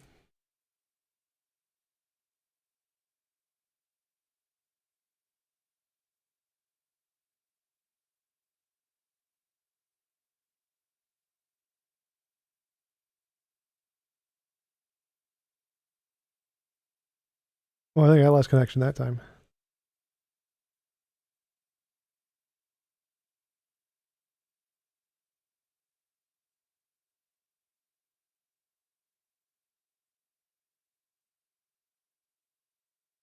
Oh, I think I lost connection that time. Yeah, you were kind of cutting out over again. Yeah, that was my bad. So the concept of the content, if the content of a concept is instantiated, that means it's an idea in the mind. If the object itself is instantiated, that means it exists outside of the mind. So when you say the content of the concept, that literally just means a concept. Objects. Concepts are of objects. What do you mean? Right. So if the content of the concept is instantiated, The object is instantiated. That's what you're trying to say. The object is instantiated. So like a unicorn. Yeah. So that is correct. An object is instantiated. The content of the concept is just a brain state. So a brain state is the content of the concept. But if the object itself is instantiated, then that means that it's not a concept anymore. But that means that the concept itself was instantiated on the basis of the object being instantiated, because the concept is of the object. That's confusing the map and the territory. So yes, I'm not conflating it. I'm saying that the content. Yes. Saying that the content conveyed within the map was instantiated when the territory is instantiated. Right. So ideas are never going to be accurate representations of reality. They cannot do that. No. Dude, the content like of the concept is just like some like abstraction, right? Is what I'm saying. No, the content of the concept is again a brain state. The object itself can be instantiated. Just because saying it's a brain state doesn't address the problem, right? So I think what you don't understand is that ideas can never correspond to reality exactly. So your idea of a unicorn is never going to be in reality. It's only going to be a vague recollection or vague similarity of an object. So the content of the concept is only ever going to be in your head, nothing else. It's only ever going to be in your head. There is no such thing as the content of your concept outside of your head. Wait, let me address that. If the content of this vague idea of a unicorn, if this like formal content, abstract content is instantiated, that would mean the unicorn exists. No, again, because the concept of a content is only necessarily going to be in the brain. You can't ever get it outside of the brain. Can't do it. It's always going to be something different. Yeah, you're equivocating on the concept and its content and its abstract. No, the content of the concept is literally an imaginary idea in your head every time necessarily. Saying property set Y is instantiated, right? Like means that Y exists. Like that's the entire point. Right. So an object can be instantiated. A concept cannot. It looks as anything other than just a brain state. In an object, instantiatorily exemplifies some set of properties that is conceptual. Wrong. That cannot do. That it cannot do. So anytime you try to equate the object and the concept, you can't do it. That's just analytic synthetic distinction. Nope. I disagree. I disconnected again. Okay, so you can't ever try to make a parallel to the concept and the properties of the concept and the properties of the thing in and of itself. That is confusing the map and the territory fallacy. The concept and the properties of the concept are never going to be the same as the properties. I never claim that the concept and the properties of the concept are the same. So that's a straw man. What? The properties of the concept and the concept are literally the same thing. I don't know what you mean. The object. I'm saying that the properties within the concept don't actually exist. They're simply abstractions. The properties in the concept do literally exist. They literally exist in the brain where they're the concept. Yeah. Okay. So principle of identity of non-discernibles. What's the difference? There isn't one. They're the same thing. Yeah. So how does the unicorn not exist then? It exists as an idea. The idea of a unicorn exists. That just begs the question. You haven't explained the differentiation. There isn't a difference. Like the idea of a unicorn and an actual unicorn, one would be existing in the mind, one would be existing in not the mind. What's the difference? What's the difference between a physically instantiated idea and a physical instantiated object? Well, the object wouldn't be an idea. The idea is a neurological. The idea is of the object. What's the difference? An idea is a map. It's like a model, like in a computer, that doesn't actually exist independently of the model. What does it mean? What does it mean for like the content of like a concept to be instantiated? It means you have an idea in your head. What is that? Content of a concept means idea in the head. You're just evading, dude. No, I've just literally answered your question directly. The content of a concept, literally what that means. A concept is an idea in the head, and if it has content, then it is the stuff inside the idea. No, you haven't explained what the difference is between I said there is no difference. There is no difference between the content of a concept and a concept. So you conceded my point. No, you just don't understand the terms. What you're asking is, what is the difference between the object actually existing and the object existing as an idea? It's literally in the sentence there. It's an idea, which means it doesn't exist independent of the mind. So again, but none of this helps your case. The content of the idea isn't actually instantiated. That's the content of the idea is an idea, so it is instantiated as a neurological state. So you keep saying this over and over again, just your ignorance of the basic concept. Dude. Ignorance of the basic content. The content is like a descriptive model for the object itself. The object isn't instantiated. The content is a descriptive model of the idea of the object. It's always about the idea. Like, you're saying like some hylomorphic. You can have like some. I didn't say hylomorphic at all, so you can't use that in me. This like doesn't make sense at all, TJump. No, it makes perfect sense to like literally everyone who isn't you. So an idea, the content of an idea is in an idea. There's no content outside of the idea. It's just in the idea. So the content of a concept is the content of the idea in your head, which is just in your head, nothing outside of your head. So if you're saying there is a thing like, outside of your head, you're saying like the content is instantiated. No, I'm saying the idea is instantiated as a physical brain state, and the content of the idea is a part of the physical brain state. There's nothing outside the brain state. How is that? How is you're just like asserting something incoherent? How is that the case? No, it's perfectly coherent. Like literally everyone in the chat gets this. How is it the case? I have an idea. Inside the idea is an apple. The apple is the content of the idea, and that apple is also a part of the idea. It's in my head. It's instantiated as an idea in my head. So yeah, what's the difference between the concept of an idea being of an apple being instantiated and an apple actually existing? One exists in my head, one exists in reality. Outside of my head. That just begs the question. One exists as a neurological state, which is a representation of reality, and one exists as an independent part of reality. You're just making a tautology. No, I'm not. This is just basic facts. Of the form. No.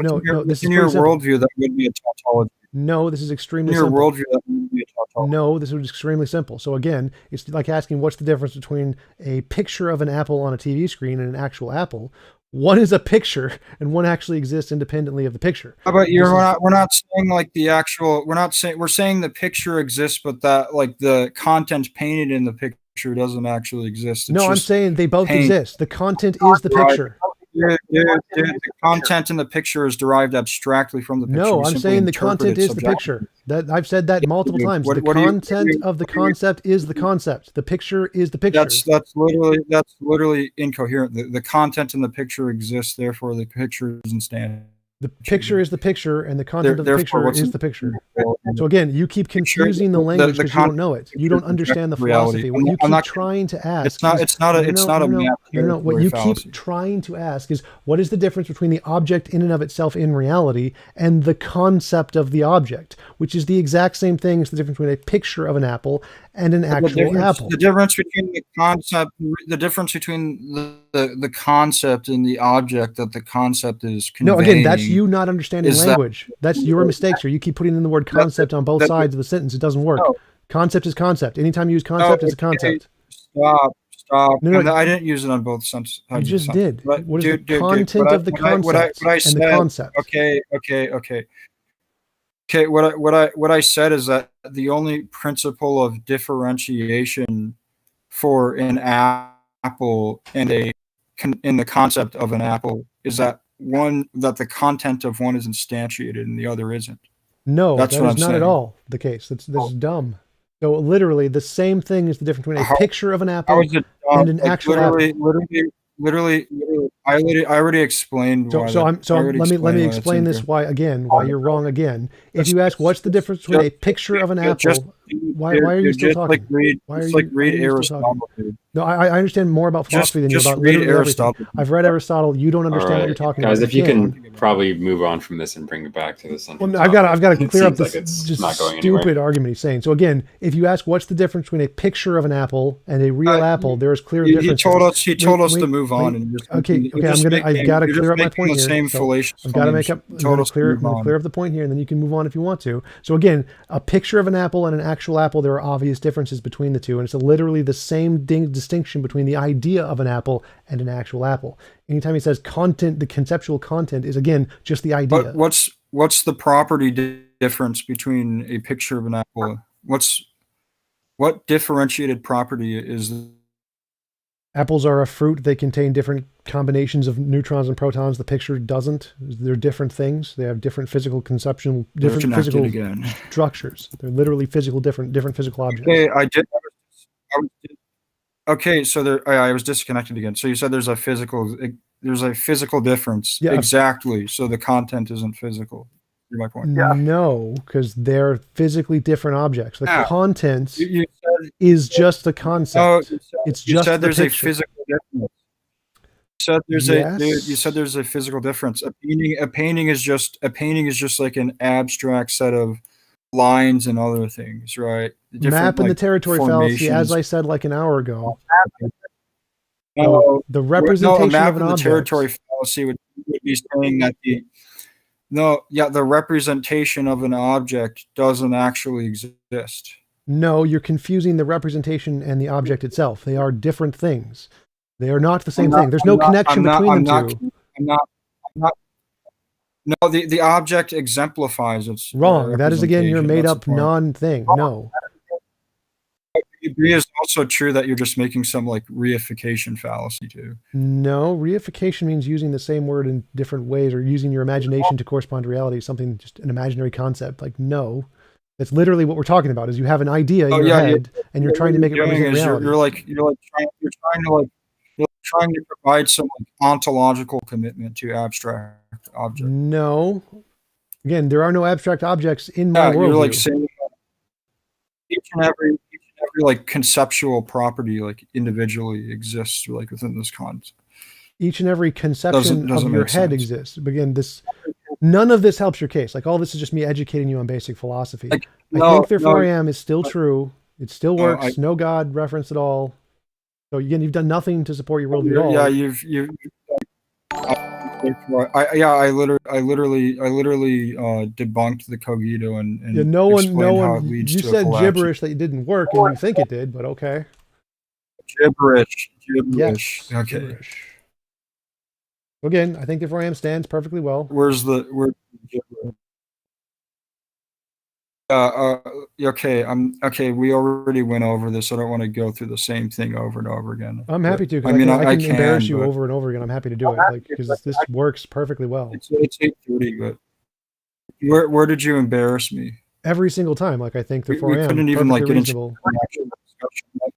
We couldn't even get an actual discussion because we were discussing basic metaphysical intricacies that you can't understand. Which I had to correct you on over and over again, which you didn't help your case. So I think therefore I am. I exist. I can exist. Maybe I'm a necessary being. Maybe I'm not. Necessary being is not required. I correct you almost. I correct you. You don't know anything about philosophy, so you are not educated in philosophy. I am. You're not. So here's again. I'll explain this to you again. I'll explain this to you again. You said the same thing that Jay Dyer. Jay Dyer. You said he doesn't know anything. Yes, and so did every professional philosopher who's talked to him. They also say he doesn't know anything about philosophy. So I'll explain this to you again. I literally don't get it. I'll explain this to you again. What? I think therefore I am is true if I'm a necessary being or if I'm not a necessary being. So it's not required. You're cutting out TJump. Okay. No, I can hear. He's probably cutting out. Okay, you're cutting out. Nope. It's not him. I can hear him. Okay, so I can hear you now. Okay, so now I can't. Okay, I'll explain it again. I think therefore I am is true if I'm a necessary being or if I'm not a necessary being. If I'm a contingent being, just an evolutionary ape, it's still true, which means that statement is true independent of any presupposition of a necessary being, which proves your ideology false.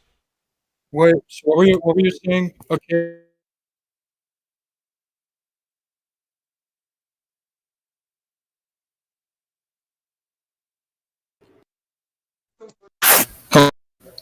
What's going on? You're cutting out. Well, dude, yeah, can you hear me, Jump? Yes. Yeah, you told, again, like, what was your response? I said that you told philosophers that they don't know anything about philosophy. What was your response? What? I didn't say that. I said Well, philosophers told Jay he doesn't know anything about philosophy. Would really? So like Jay's talking to He several... literally has master. What? Guys, let's just not get lost in the meta. Maybe go back to the previous point.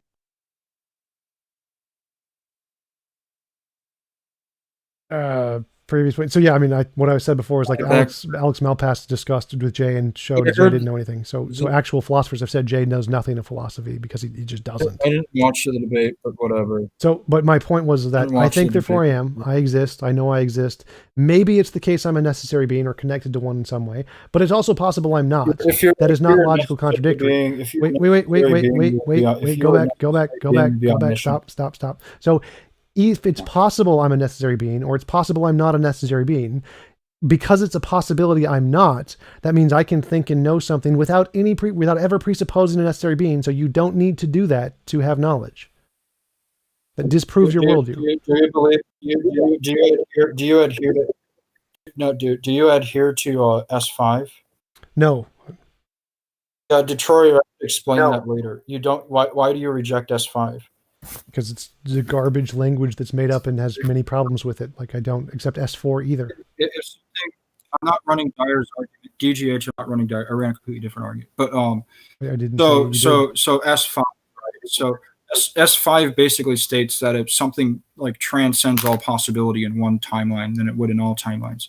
If that's not the case, then it wouldn't transcend all possibility in that one possible timeline. So I really don't get why you would reject that. Well, I reject it for the same reason most philosophers reject it, where there's lots of just ridiculous presuppositions. It just doesn't work as a model of language. It's some guys made up this language. They think it works, and most philosophers say it doesn't. Detroit, that is what S5 do. It's just language. Yeah, that doesn't. Yes. So you're saying it doesn't correspond to reality? It's yes, I think so. You're just being a necessitarian. You said you're not. No, I didn't say I was necessitarian, so that doesn't work. But I reject S5. Said you weren't a necessitarian. Yes. Okay. I don't. Said you weren't a necessitarian. I said don't apply other worldviews to me. So I didn't say I was or wasn't. I'm just not even going to compare my worldview to other people's positions. Okay, that's what I said. So again, I reject. Going back to your original question. Do you believe? Do you believe there's only one possible world? There's one actual world. Depends on other possible worlds. So again, I just reject modal logic in that sense. I don't use it in that language game. There are other ways the world could have been. Probably not. It depends on if you accept quantum mechanics or not. Maybe not. That's called necessitarianism, dude. No, it's not. Yes, it is. No, there's only one possible. I said it could be or could not be. I did not say it was necessarily the case. I said it could be or could not be, depending on your view of quantum mechanics. So listen next time. If it's possibly the case, then it's actually the case. No, that is false. So that's one of the things rejected in S5. Yeah. If necessitarianism is possible, it's actual. Like that's basic S5. Yeah, which is many philosophers reject S5, and I'm going to go with them. So again, that doesn't help your case. Bringing up your preferred language doesn't help you. I mean, there's also philosophers that accept S5. I mean, yes, I'm sure. Yes, I know of them. I've spoken to many of them. Like this doesn't help your case. We could do any appeal to authority. Like why is your appeal to authority better than mine? You're asking why I don't accept it. So I don't need to accept it. That's why I don't accept it. So I mean, whether you accept it or not isn't relevant to anything I said. Well, technically, your worldview doesn't have any preconditions, so you don't need anything. Preconditions? I don't know what you mean by preconditions. Yeah. So, but again, none of this has anything to do with the point I made. Worldview. But okay. It's from like there can be.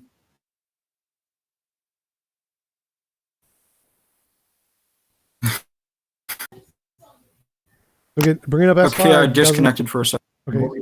Yeah, so nothing you've said in any way refutes anything I've said or my position. So again, my position, I think therefore I am. I can know that with or without I S13? I explained why You haven't. S5. I explained why it's incoherent. You I haven't. You explained just why brought up it's S5 incoherent logic, too. which isn't relevant to my position, so that doesn't explain anything. S5. It's like basic. Like if something exists in all possible worlds and one No, again, possible that's your world, it preferred does in language all. that Like, doesn't that's pretty describe simple. reality. No, not everyone accepts it, so I don't need If to it- accept if it- it. Next. Okay, so can something that exists in all possible worlds? If you want to try and exist in show one how that possible world? rejects my position, go for I mean, it. I'm not going to go down the rabbit hole. Detroyer, dude. Like, did you know that? Like, what's his name? Plantinga literally said that. So I don't know what you mean. State that. What? I did what? I didn't say didn't what?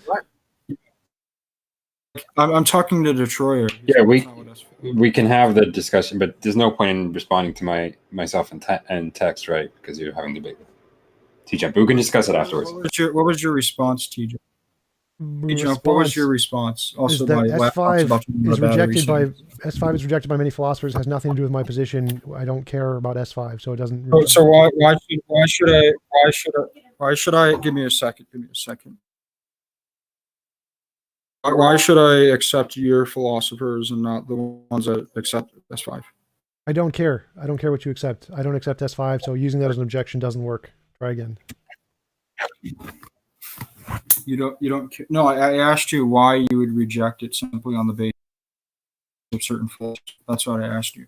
There's lots of reasons to object it, but again, I'm not going to go into just educating you on philosophy. Why one philosopher over the other? You're just going to say, doesn't it? Again, I'm not just going to educate you on the basic criticisms of S5. I don't care. Like, it's not relevant to my position. So if you want to learn about S5, go do the research on your own, but it doesn't object to my position. Doesn't, yeah, okay, nice cop out. There's no cop out there. You've brought up a red herring and said, well, what do you care about this other philosophical position? Like, I don't care about that other philosophical position. If you want to show how that somehow there's a contradiction in what I said, go for it. But I don't need to address S5 unless you can do that, and you haven't.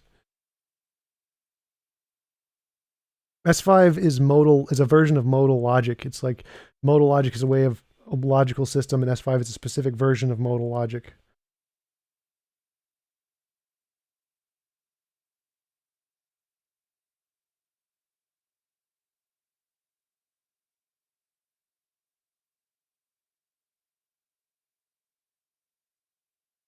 DSM-5.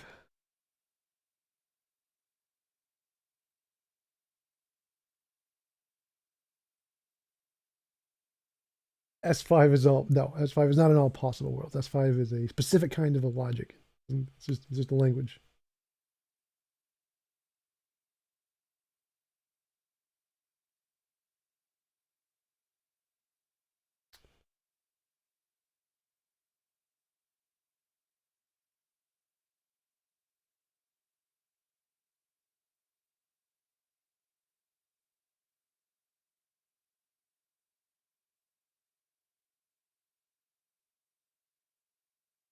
What's DSM-5? I don't know what DSM-5 is. Is that a kind of modem?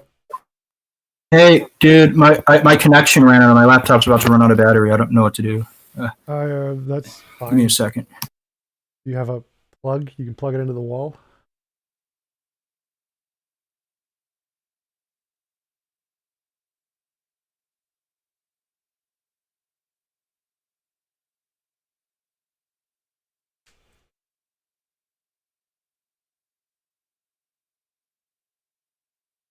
Oh, gotcha.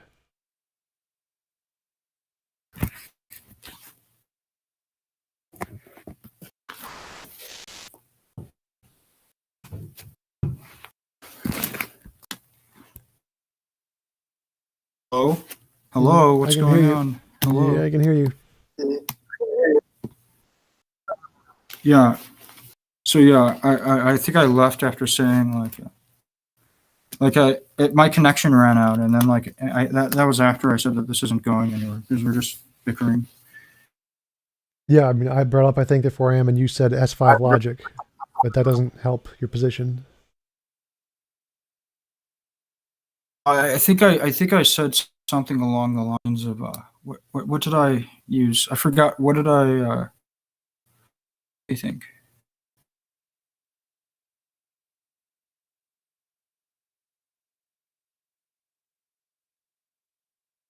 I think therefore I am S5. Yeah, if it's like necessarily. Oh, you said like it's possible for like some necessary mind to exist, and I brought up S5. Oh yeah, so I said I think therefore I am is true if I'm a necessary mind or if I'm just a monkey that came from evolution, because both of those are possible. That means it is not necessarily the case that you don't need to presuppose a necessary mind. You can have it without it, and you still Why is that like is that like an exclusive disjunct? What? Is that an exclusive disjunct? I have no idea what you're asking now. So it's like if it is required for you to presuppose a mind, and I can do it without presupposing a mind, that proves you wrong. So your argument is all swans are white. I'm saying you said it's possible that you said it's possible that there's some necessary mind. I appealed to S5. You gave an arbitrary reason for rejecting. Right, so I don't accept S5. So S5 says that if a possible being exists, then it exists in all possible worlds, and so you can't have both. I don't accept S5, so I don't accept those definitions of possible and necessary, because in S5 logic, it is a logical contradiction. You gave an arbitrary. You made an. No, I don't care. I don't have to give you a reason why I reject S5. You made an appeal to authority to. I don't have to give you a reason of why I reject S5. It's just not relevant to my argument, so I don't need to give you a reason. Okay. But I can. Here's the reason. I think I've already. So S5 is obviously false, because if it's you can't have a necessary being that possibly exists and possibly doesn't exist. It's just a logical contradiction, and so its use of language is obviously false. Next. So possibly doesn't exist. So I don't. Yeah, but you could use like other arguments to explain why it's not possible for it to possibly not exist. S5 doesn't entail a contradiction necessarily. I didn't say. No, You're just trying to evoke like some notion of like. No. I didn't say S5 was contradictory. I said its use of the word possible is contradictory because it doesn't correspond to our common use of the word possible. So I reject it. So it's contradictory. No, it's hinged on its use of the word. A contradiction is a problem within the own system. It says two things that contradict itself. That's not what I'm saying. I'm saying S5's use of possible contradicts our common use of possible. So I'm not saying there's an internal contradiction in S5. I'm saying S5's use of the term possible contradicts our use of the term possible. So when I say possible, I do not mean the same thing as S5. Possible simply means something that could contingently be instantiated. That's not necessary. Right, that's in S5, that's what it means, but that isn't what it means when I say it. So that does not work. So when you bring up S5, I'm not using the words in those ways. What? What do you mean by possible? Something that could be the case, which includes necessary beings.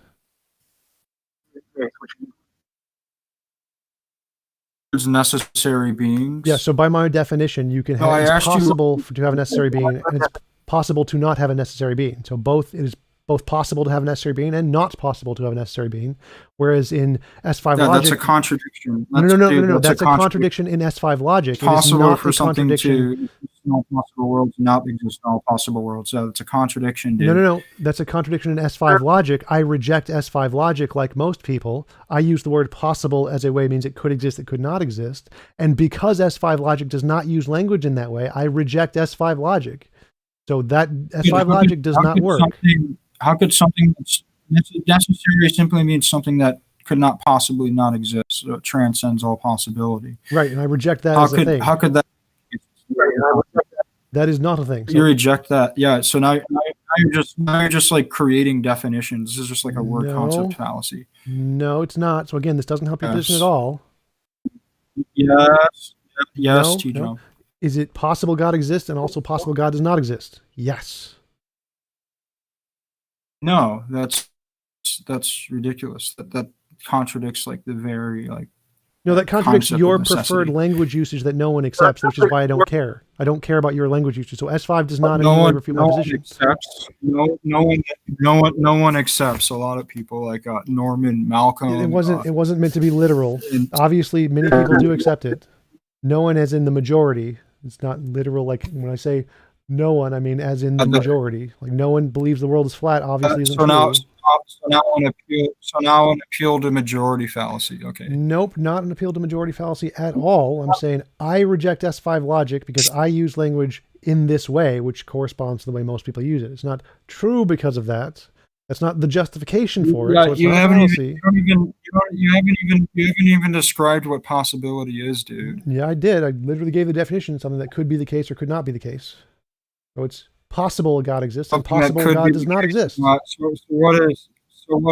What is necessity then?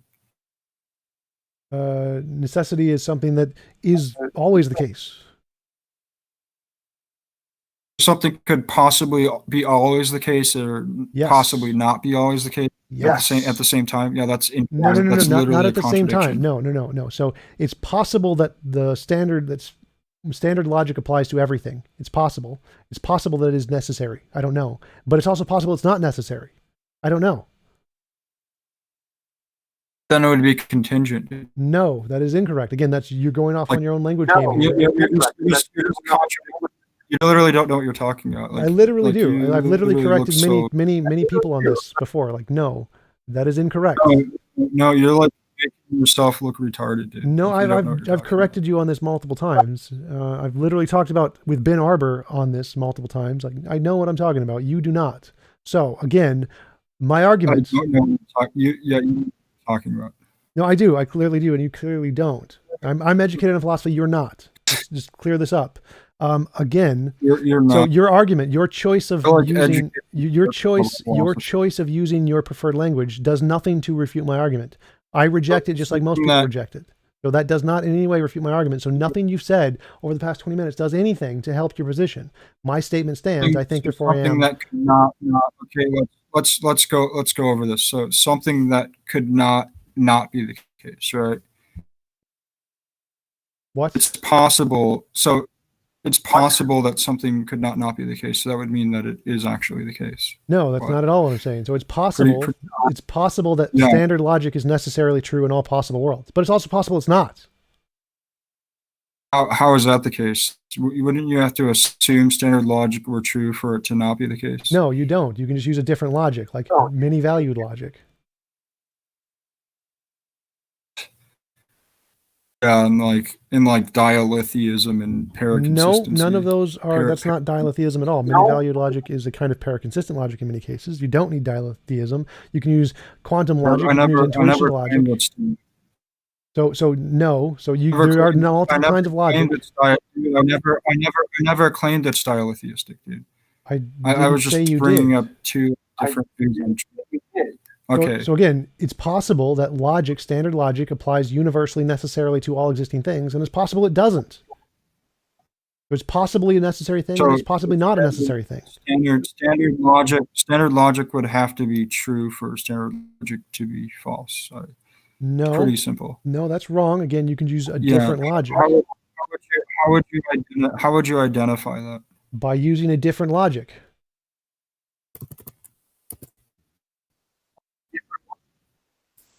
What logic? Without all three of the laws of logic? Yeah, yes, you can get rid of those. Many different versions of logic reject the laws of logic, those three laws of logic. You don't need them. You can use many-valued logic. It's perfectly consistent with reality. Okay. So how would it be identifiably true that the law of identity is false? I have no idea. Like, that's not a part of the question. I didn't say epistemologically. I said ontologically. Nice. I don't know why you're bringing up epistemology here. I'm talking about ontology. Nice. I didn't bring up epistemology. You literally asked, how would you know? You asked, how would you know? That's epistemology. No, I said, how would it, I said, how would it be identifiably true? Identifiably true. You mean like, how would we know it? False. How do we identify that it's true? How would we know it? Yes, that's epistemology. No, it doesn't matter if we know it or not. I asked, how would it be identifiably true? Identifiable is epistemology. To have possibility. No, identification. I'm not referring to like an identification and act. I'm referring to even the possibility of identification, which would be something objective, right? If many-valued logic was true, then standard logic would not be true. Yeah, how is that identified? Identified as epistemology again. You don't need to identify it. It's like saying, what if How is it even possibly identifiable? Like, where's the Identifiable is identity? epistemology. You don't need to identify it. It's just they're two different versions of logic. They are not the same. One can be true, the other one is not true. You just don't. You're just ignorant of basic philosophy here. Stop running and answer the question. No, I'm literally answering the question. You just don't know philosophy. You're just so ignorant of philosophy. You don't understand these are two different logics. If one is true, I'm literally answering. I'm literally answering. Stop with No, I'm literally answering. I'm literally answering. answering. So again, how would it be identified? I'm literally answering this. Okay, identify as epistemology. I've already debunked you on that. There are two different logics. They are not the same thing. If one is true, the other is not true. You haven't debunked me at all. I literally am answering you multiple times here. There are multiple different kinds of logic. One could be true and the others could be false. Identification is irrelevant. It's just ontology.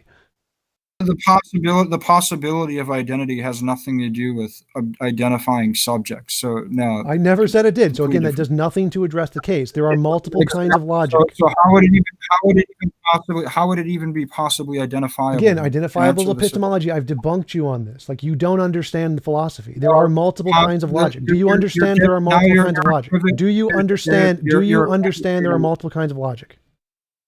Yes, you're okay. So if we go back, so if there are multiple kinds of logic, stop. If there are multiple kinds of logic, that means one could be true and the others could be false. Correct? Okay. So you're equivocating. Answer the question. Answer the question. If there are multiple kinds of logic, one could be true and the others could not be true. Correct? That's pretty simple. That assumes the law of non-contradiction. That assumes the law of identity. Right. So that means there could be a logic that has both true and false and different kinds of many value. That is the true one. And the standard logic does not apply universally. Which is preconditionally hinged on standard logic. No, it's not. Yeah. So it goes in a circle, moron. Wrong, idiot. We're using standard logic in our argument to make the point. You're an idiot. No, you idiot. I'm using standard logic in our conversation because I know how to do it. That does not mean standard logic is true about the universe. I'm just using this to make a point. So you are confusing the map and the territory like always, and thinking that my use of standard language in this argument implies its truth about the universe, which is not the case. So again, you just you asked me the question. You asked me the question. I walked you through it. Okay. No, I walked you through it. You were so ignorant of philosophy. I'm so bored with you. You're so dumb. Oh my God. You're bored with me? I am bored. Thank you. I'm dumb. Thank you. Nice ad homs. Thank you. Yeah. Okay. Let's move on to the Q&A because this guy, I've dunked on this guy all day. Let's go. Okay. What is the standard logic? Yes. What? No, there is none. Do you guys want to move on to like taking questions from people? Yes. Do you guys want to do some closing statements? Do you guys want to do some closing statements, or just go ahead with the Q&A right away? Let's go with the Q&A. All right. I'll do a closing statement. Okay, go ahead, man. If you want.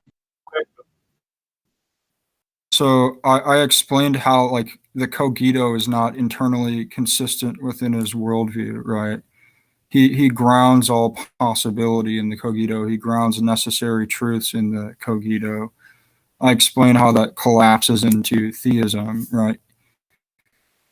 I explained how on the basis of S5, right, that it necessarily follows that if it's possible for idealistic mind that like grounds like all like forms, right, to exist, then it would necessarily exist. He arbitrarily rejected it. Then we got into this discussion where he contradicted himself again. I think that TJump's worldview is completely incoherent. All right, then I'll do my closing. Like everything you just said is demonstrably dumbass shit. Like nothing in the Cogito is self-refuting at all. It's obviously not self-refuting, and nothing in my worldview in any way ties in necessity to the Cogito at all. The Cogito is just a description of quality experience, and we create languages based off of that. Necessity and possibility are just a part of those languages. They're not grounded in the Cogito at all. He just clearly just doesn't understand the position. He doesn't understand that bringing up S5 logic doesn't refute anything because it's just his presupposed language game, which doesn't apply to most philosophers. So saying that it does is irrelevant. He just doesn't understand basic philosophy in so many ways. It's just a waste of time. All right, so I guess we can go ahead with the Q&A now. Yeah, okay. To Troy want to like take questions and maybe they can like answer individually? Yeah, you said Yeah, but if people Yeah. want have a question to ask, they can just ask and I'll unmute them if they want to voice it. Yeah, that sounds that's a good idea. So just mention in the chat if you have a question to ask.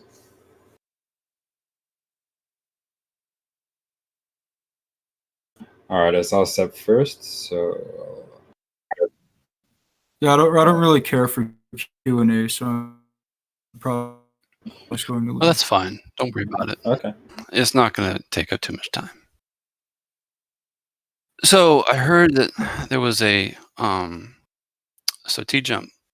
Yeah. I heard that you mentioned that you knew of some criticisms against S4 and S5. I'm just curious. So what would be the logic that you would use if you were to logically translate the statement God exists? Standard logic. And what is standard logic? Just the classical stuff. A equals A. A does not equal not A. Law of non-contradiction, law of the middle. No additional premises about necessity and possibility. So just like first order logic? Yep, pretty much. And not first order. Okay, yeah. So just first order logic. All right. That's my question. But then you later make statements about possibility and necessity. You don't think those? No, I don't use some logically independent translated? logic for those. This is not a secondary kind of logic in addition to those where these are new categories. These are just entailed in first order logic. So, okay, if you're using first order logic, if we say God exists, and we're going to logically translate that now into first order logic, right? Would we use existential quantifiers for the exists part, or would we use an existence predicate? You wouldn't use existence at all. You just say like P. Here is this property, and just that is it.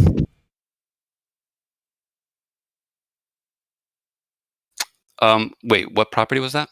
Whatever properties are entailed in a God, you say there is this object X which has these properties, and then that would just be existence. You wouldn't actually use exist as a quantifier or a predicate anywhere. Okay, but I think you're talking about maybe other sentences about God, like maybe sentences attributing God to have like being infinite, being eternal, things like that. Right, I'm just saying, using, just the statement, just the sentence, God exists. You wouldn't. You just. How would you logically translate that? You wouldn't. You wouldn't put the exists in. You would describe properties that exist. Existence isn't a predicate. You would not include the exist. You would use actual properties that are actual predicates. Right. So you're saying existence is not a predicate. Right. Wouldn't use exist. Existence would just be entailed in other things like properties, actual existing predicate properties. So you wouldn't logically translate the sentence God exists. Not literally as stated. No, I would use actual predicates. Okay, so I'm taking it you would paraphrase the sentence God exists with some other sentence. The properties of God, like there is these sets of properties that you describe as God, and there is this thing that has these properties or whatever. Dogs are furry. If the dog is furry, it exists because it has the predicate of furry or whatever.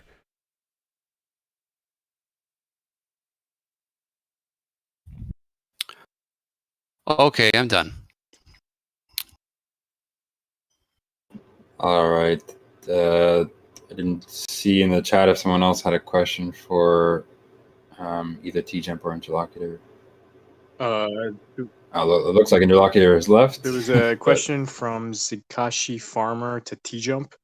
He asks, is an appeal to authority fallacious if the opponent rejects the authority? No, because the authority isn't dependent on whether the opponent accepts it, necessarily. Can be in certain cases, I guess. The user idea is like whether someone's an authority is independent of whether someone believes that they're an authority. Right. There are probably cases where that is the case, like an author or something. If it's disputed who the author is of a book, then it's possible it could be. We have a track in the chat asking what your response to name the trait is, if you're familiar.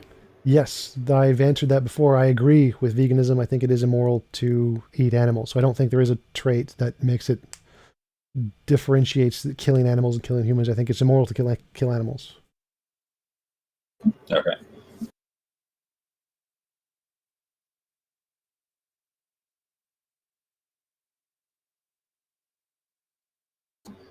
I imagine they'd follow up and ask, well, you're not vegan though, right? Nope, I'm not a vegan. I'm just an immoral animal eater. So I accept it's immoral to eat meat, and I eat meat, so I accept I am immoral. Okay. I think Orson was wondering if you think this is true about birds, fish, and plants as well. Birds Or and is it more fish. some of those things? Birds and fish, yes, I think they're both conscious, so they qualify as morally relevant. I don't think plants do. Okay.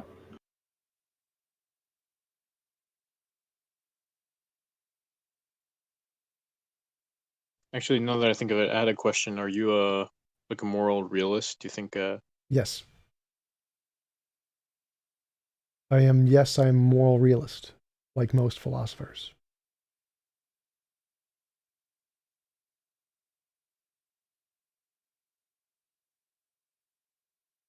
Looks like Fear Inoculum has a question. I'll unmute him. You can go ahead. Yeah, what's up? I came into the conversation late, but I heard something about you denying the existence of abstracta. What's the argument for abstract objects not existing, Tom? I think abstract objects are just neurological states in the brain. So I don't think they actually exist as like platonic objects somewhere out in the universe somewhere. It's just concepts in the brain, nothing more. Neurological states. What's the argument for that? And there's lots of arguments. I just go with an inductive analysis of how the brain works. I don't understand. As far as we know, everything about concepts, the things we call abstracts, are a result of neurological states in the brain. So it's reasonable to infer that abstract objects are just neurological states in the brain and nothing more. So the reason to infer that abstract objects are just things in the brain is that science says what we think is a thing in the brain? Am I understanding that correctly? That is definitely one of the arguments, yes. Huh. Okay. No further questions. I think Catholic tradition? Catholic had a question. Yeah, I don't know if he wants to get in voice to ask it, or I'll just ask it. He said, you told interlocutor that thought does not require any mind, but later in the debate you claimed that concepts are conceptualized in the mind, and he takes this to be a contradiction. Yeah, I misspoke there. I said necessary mind. So thoughts are not required of a necessary mind. You can have a thought that is in a mind that is purely contingent. So I clarified that right after. I didn't mean no mind. I meant no necessary mind. It was my bad for misspeaking in that instance. Fair enough. And Crispy is asking if you think you're an immoral animal eater, what sort of retributive action do you think you're worthy of receiving, like punishment or whatever? Well, morality is independent of punishment, so it doesn't really matter the punishment. I haven't really thought about it in that context because justice and punishment and reward are independent of morality entirely. Like something is moral or immoral independent of whether or not someone punishes you for it. So I haven't tried to create a model to like weigh out what your just desserts are for doing immoral or moral actions, because that's independent of my model entirely.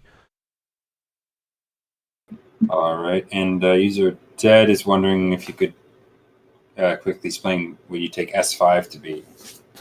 S5 is a version of modal logic. It talks about possibility and necessity. I don't know exactly all of the details of it, but that's the general idea. It's just one of the versions of modal logic.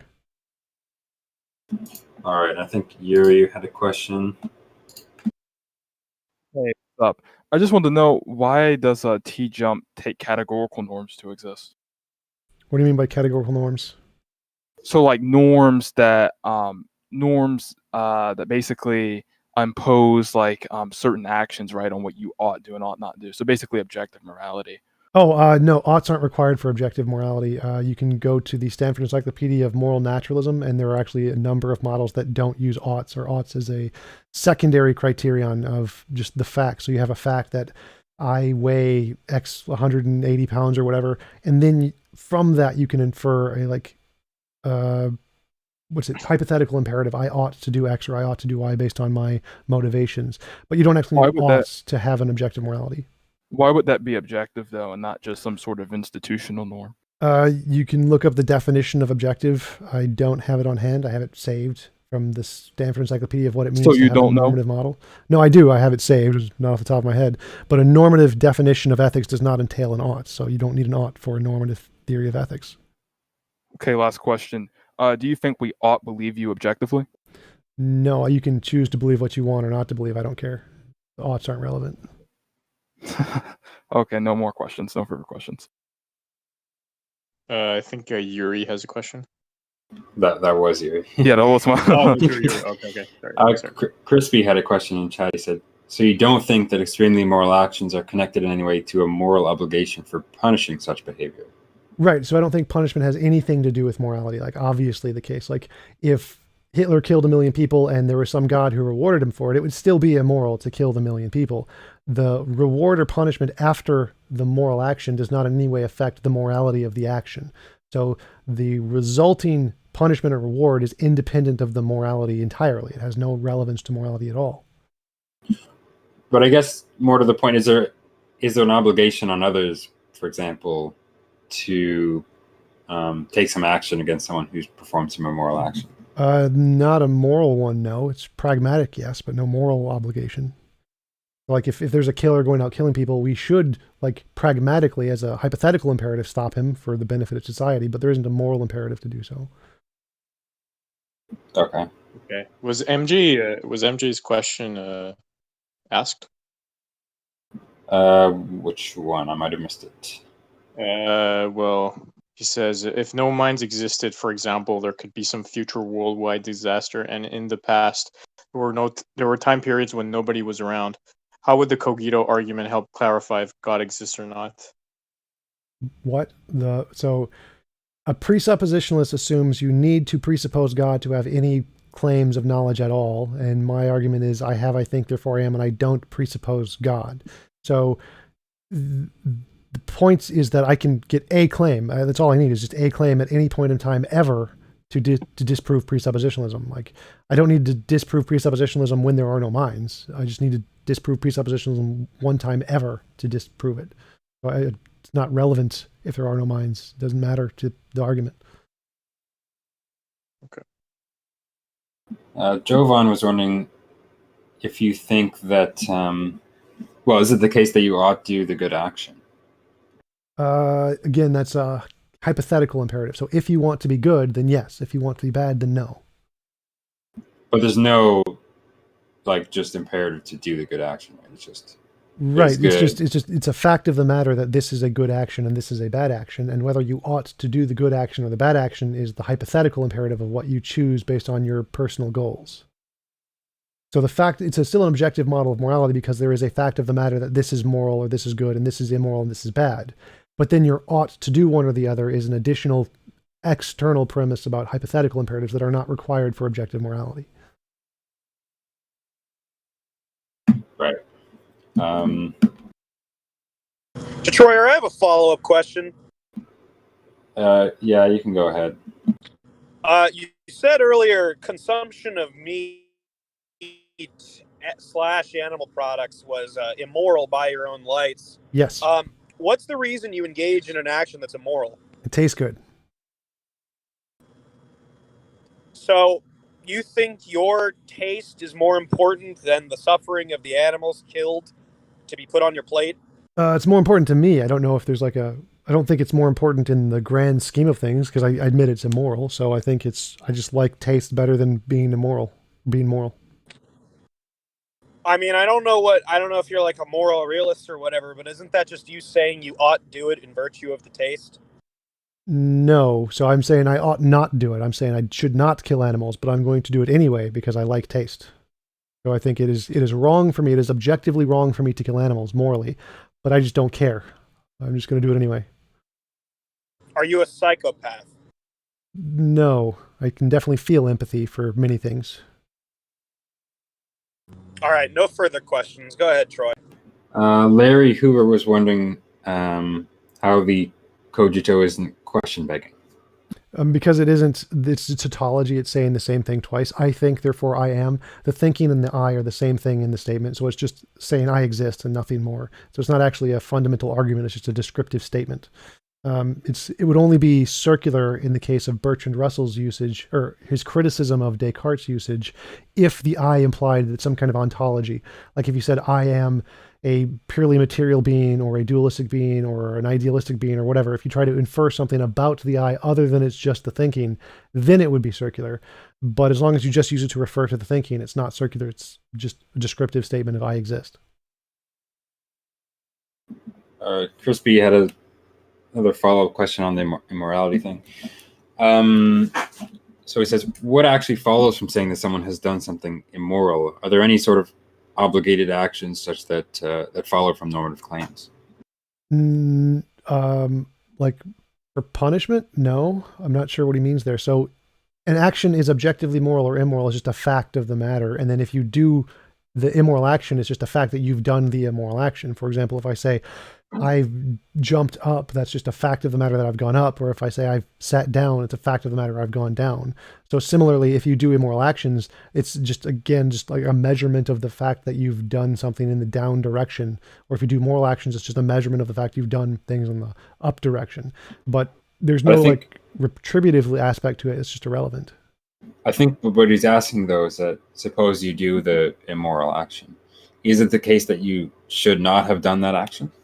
No, again, those are hypothetical. The oughts are hypothetical imperatives. So you can get rid of all oughts entirely. Not unique to my model, common thing in moral philosophy.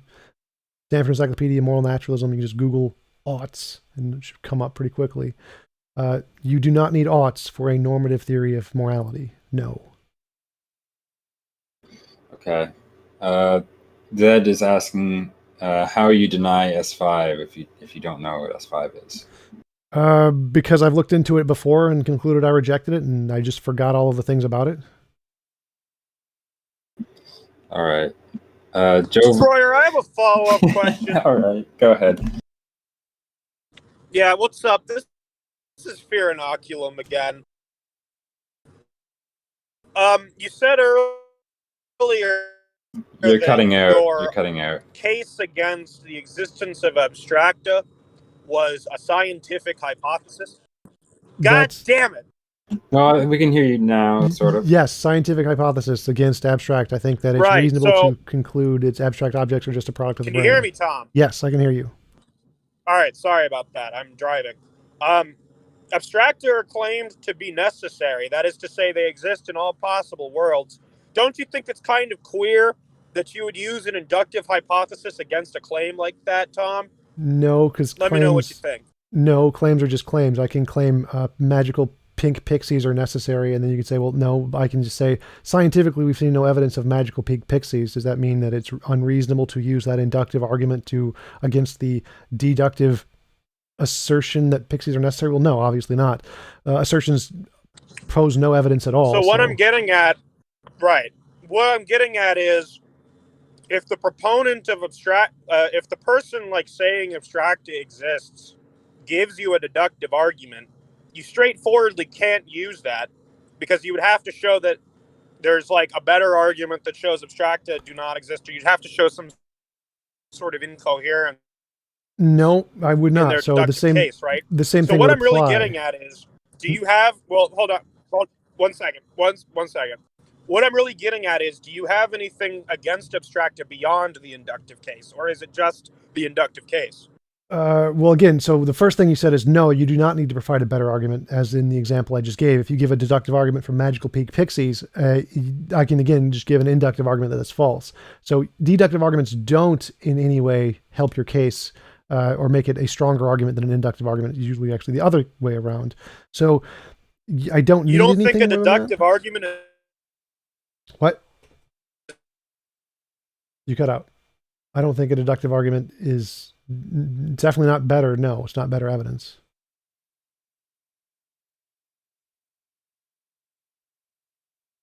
stronger than you'd be responding to a deductive argument with an inductive argument. Seed, if he wants to progress this further, he can.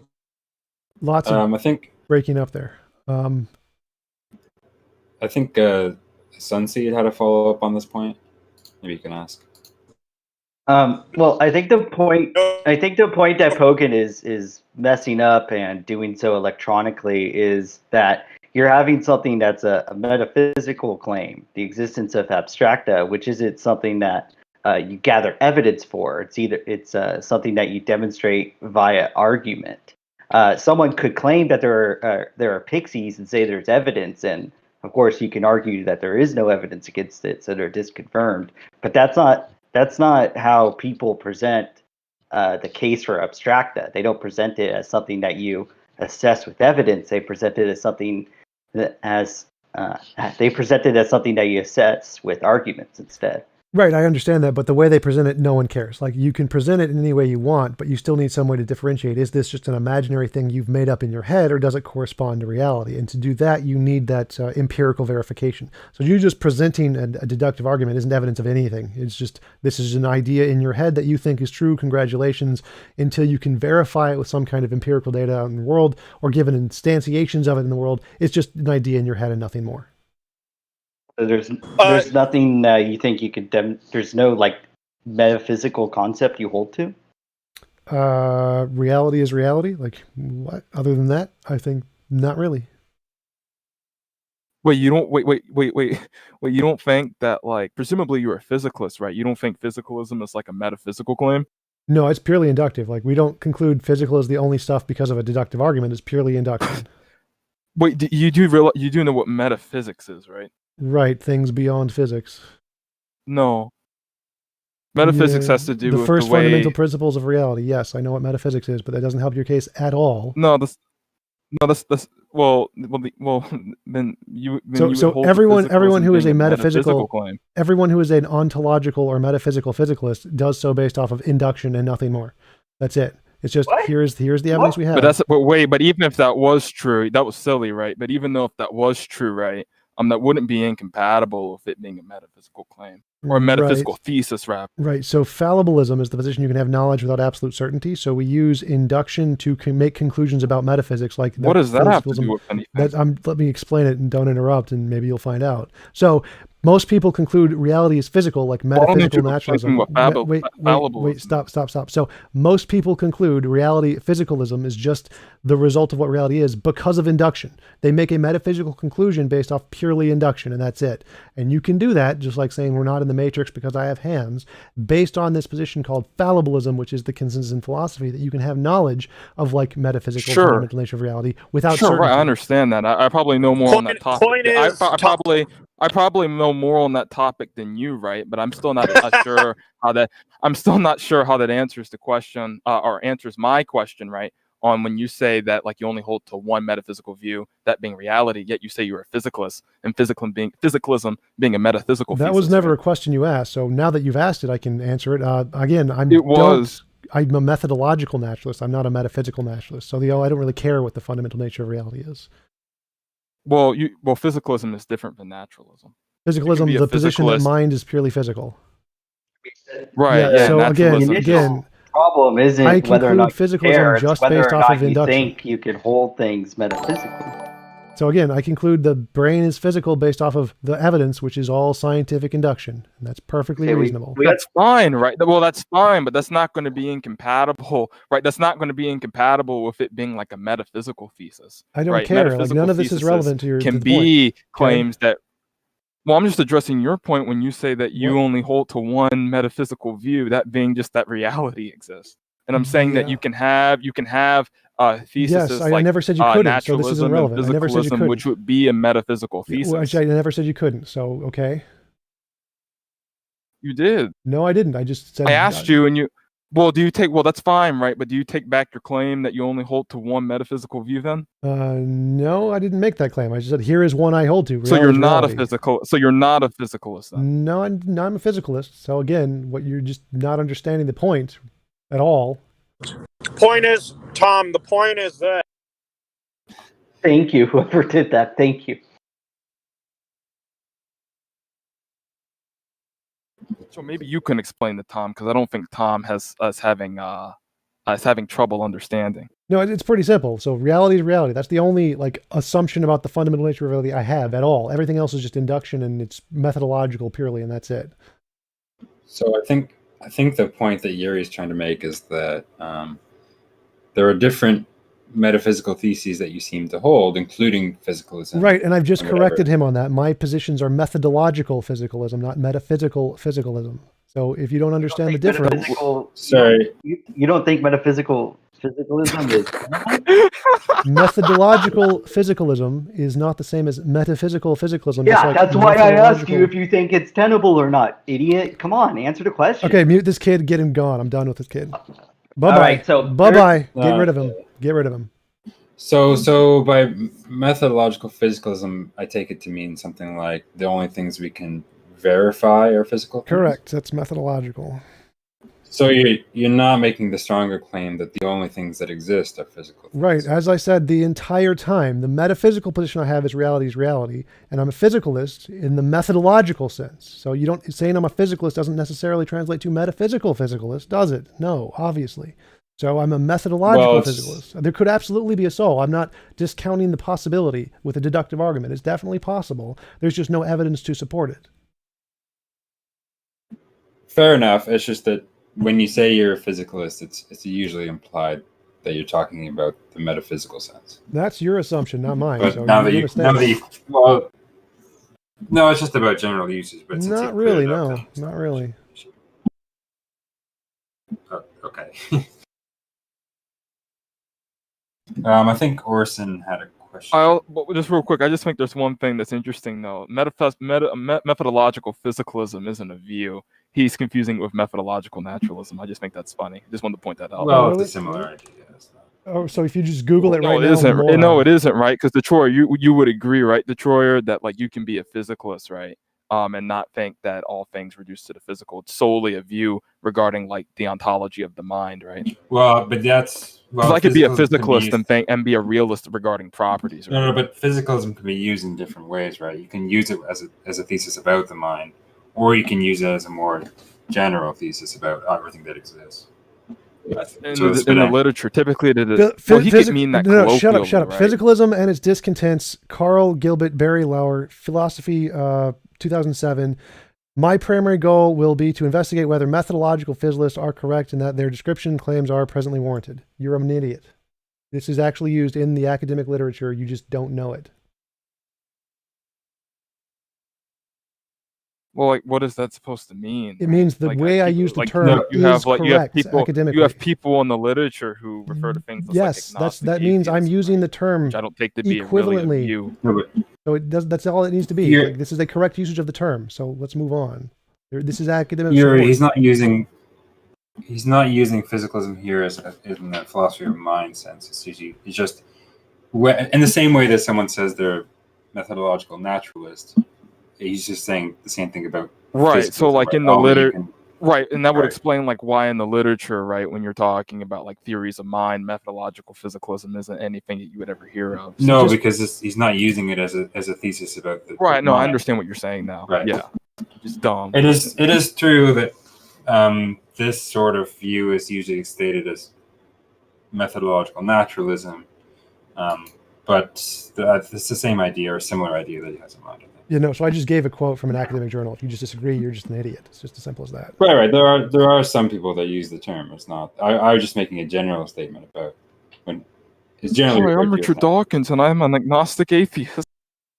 I think we can move on. I think Orson had a question. Let me just.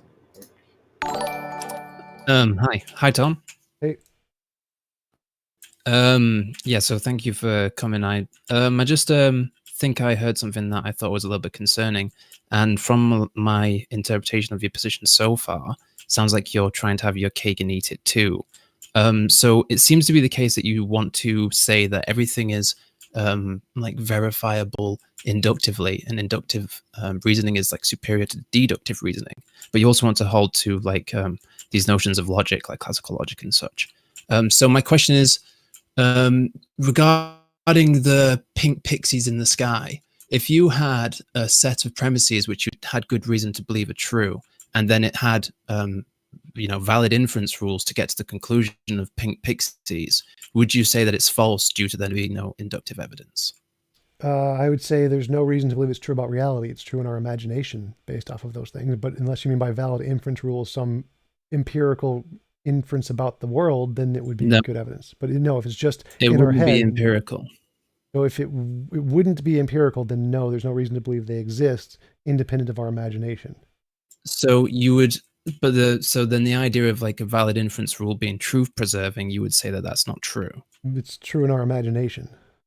So true again would be correspondence to reality. So if you want to actually make it correspond to reality, you need something to verify outside of our imagination. Just logic on its own is. So then if you did have a set of, so if you did have a set of premises and an argument that was presented to you with valid inference rules, which got to the pink pixies, you would have to be committed to the idea that the argument is not truth preserving. It may or may not be. So that's not really correct. It's like, could it be true? Yes. May it be false? Yes. So but for then, example, all men are mortal, Socrates is a man, Socrates is mortal. That seems like it would be a deductive truth preserving argument, but it's possible that at some point not all men will be mortal. So it could be false. So until you have some kind of external verification for this fact, it's just valid, but not necessarily sound. So it seems like you have some sort of, I'm trying to recap the contradiction after listening to you. I feel like I've identified a contradiction where what we mean, so you'd have to clarify away from this, because what I understand valid to be is truth preserving. So if you were to say the argument is valid, but the conclusion might not be true, then that's a contradiction in terms. How do you reconcile that? Valid just means the conclusion follows from the premises. It doesn't mean the premises are true. Exactly. Yeah, because valid actually means, like, the more strict definition is if the premises are true, then it's impossible for the conclusion to be false, right? Which is what we mean by truth preserving. So you can't have that notion with a valid argument and then say the conclusion is false. Sure, if that's what you mean, yes, I would grant validity. I'd say it's valid, but I wouldn't say it's true, because again, true means corresponding to reality. So that's a separate thing. That's soundness. If you take the premises to be true, then you should take the conclusion to be true, because you take it to be the case that it's impossible for the conclusion to be false whilst the premises are true. Right, and I agree with that. The thing is, I would not accept the premises as being true, as in sound, purely by the structure of the argument. But we were already saying in the hypothetical example that you'd have good reason to take these premises as true before you were presented the valid argument. Well, that's the part where I said if it's empirical, that would be the only good reason to accept they're true. And if it's not empirical, then you don't have good reason to accept they're true. So if you had a set of premises which justified deductively the notion of pink pixies, so long as the evidence is good for the premises, you'd agree that the evidence is good for the conclusion of pink pixies in the sky, right? Again, the evidence would have to be empirical, independent of the argument. If it doesn't have that, it's just nothing. For the premises. Right. So if the premises were something like the earth is round and the sky is blue, so long as somebody presented a deductively valid argument for pink pixies in the sky, I know how silly that sounds, but if there was something where you have evidence for normal things that we have like in day to day, and then we conclude something that we don't have any experience with, you would be fine with concluding is true then? Maybe. Like, so if pink pixies exist, if you do the special pink pixie dance, gold bricks will appear in front of you, gold bricks appear in front of you, therefore pink pixies exist. That's a deductive argument. So it does happen, then yep, okay. That would be some evidence of pink pixies, yes. If you phrase it in a deductive way, I mean, I wouldn't accept it as being deductive, I'd just accept it as inductive evidence, but yes, that would be evidence. Okay, that's a clarification I was after. Thank you. All right. Was there someone else in the chat? I wasn't reading all the comments. Does someone else have a question for Tom?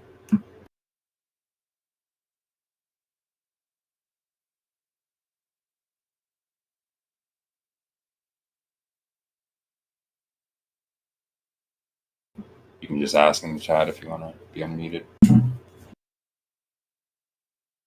Troyer, what's the evidence for the number 2? Oh no! Right? There's got to be evidence for the existence of number 2, right? Number 2 doesn't exist. It's a made-up concept. There's no evidence of it existing. It's just a language. Huh. Oh, your name's Detroyer? Yep, it is now. Well, I mean, this isn't a Q&A, so. Oh, well, when's that going to happen? Because that would probably be a much more interesting Q&A. I don't know. Oh, actually, Jovan did have a question earlier that I had skipped over. I think I'm going to try and find it. He has something about whether, yes, we can have reason to do things irrespective of our beliefs or desires. Can we have such reasons? I don't know. Depends. You have to think about it. Like, I don't. Maybe there could be some kind of metaphysical reasons, possibly, that we just don't know about, and that could qualify. I have no idea. Maybe some third category of Platonic reason object. Maybe it's possible. I don't know. I think NKS Live maybe is asking a question. Are you a socialist? If not, why? No, I'm not a socialist. Socialism has not worked effectively in history. I think the biggest challenge with political systems is trying to get something that works to keep people motivated to keep doing stuff, which is usually selfishly motivated. So I think socialism is a great ideal if we could make people not selfish, but we can't, and so it doesn't work. Okay, thanks. If there are no further questions, may I ask about morality? I'm okay with it. Sure. So I guess my goal would be to like explore what you mean by morality and like your view on it in total.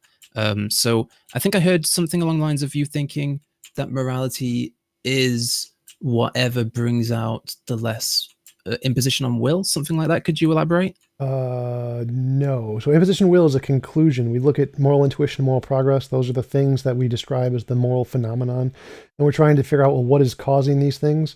My hypothesis is that morality is in a higher order emergent property like fitness. So, for example, certain animals can survive in more environments than other animals. That's just an objective property they have. It's higher order emergent property. So I think morality is like that. And the description of morality is whatever involuntary impositions of will would be immoral. So that's just a description of the moral property, which is some higher order emergent property like fitness. So just, I'm not sure this is what you're saying exactly. Are you saying that your morality view is descriptive, not prescriptive? Yes. Okay, that sounds like a strange like definition of morality. Yeah. But I also heard clarify, that you said there's again not sure, original by model, Stanford Encyclopedia of Philosophy, Moral Naturalism. I'm pretty much just stealing stuff from there, so you can check them. You know that fitness is a relative concept. Are you a moral relativist? No, fitness isn't a relative concept. Yes, it is. That's a mundane understanding of fitness. It's something is fit relative to the environment. Do you disagree with that? So fitness is an organism that can survive in more environments. That's more fitness. It's not just a particular environment. So if you have an organism that can survive in all environments, it has a greater level of fitness than one that can survive in a particular kind of environment. It's just relative. So you agree it's relative to the environment? So again, an organism that could survive in all possible environments would make it have a greater level of fitness than one that can't. Yeah, but wait. So it's relative to this environment. This organism is not fit.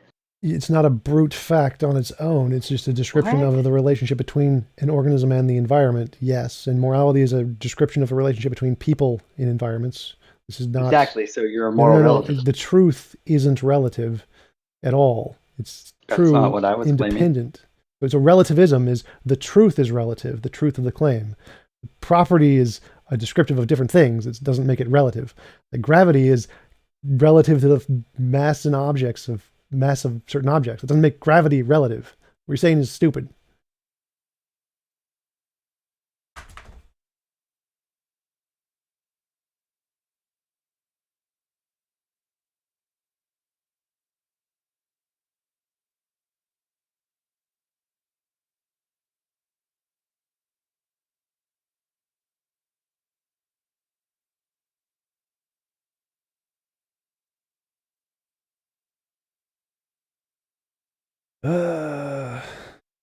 I froze again.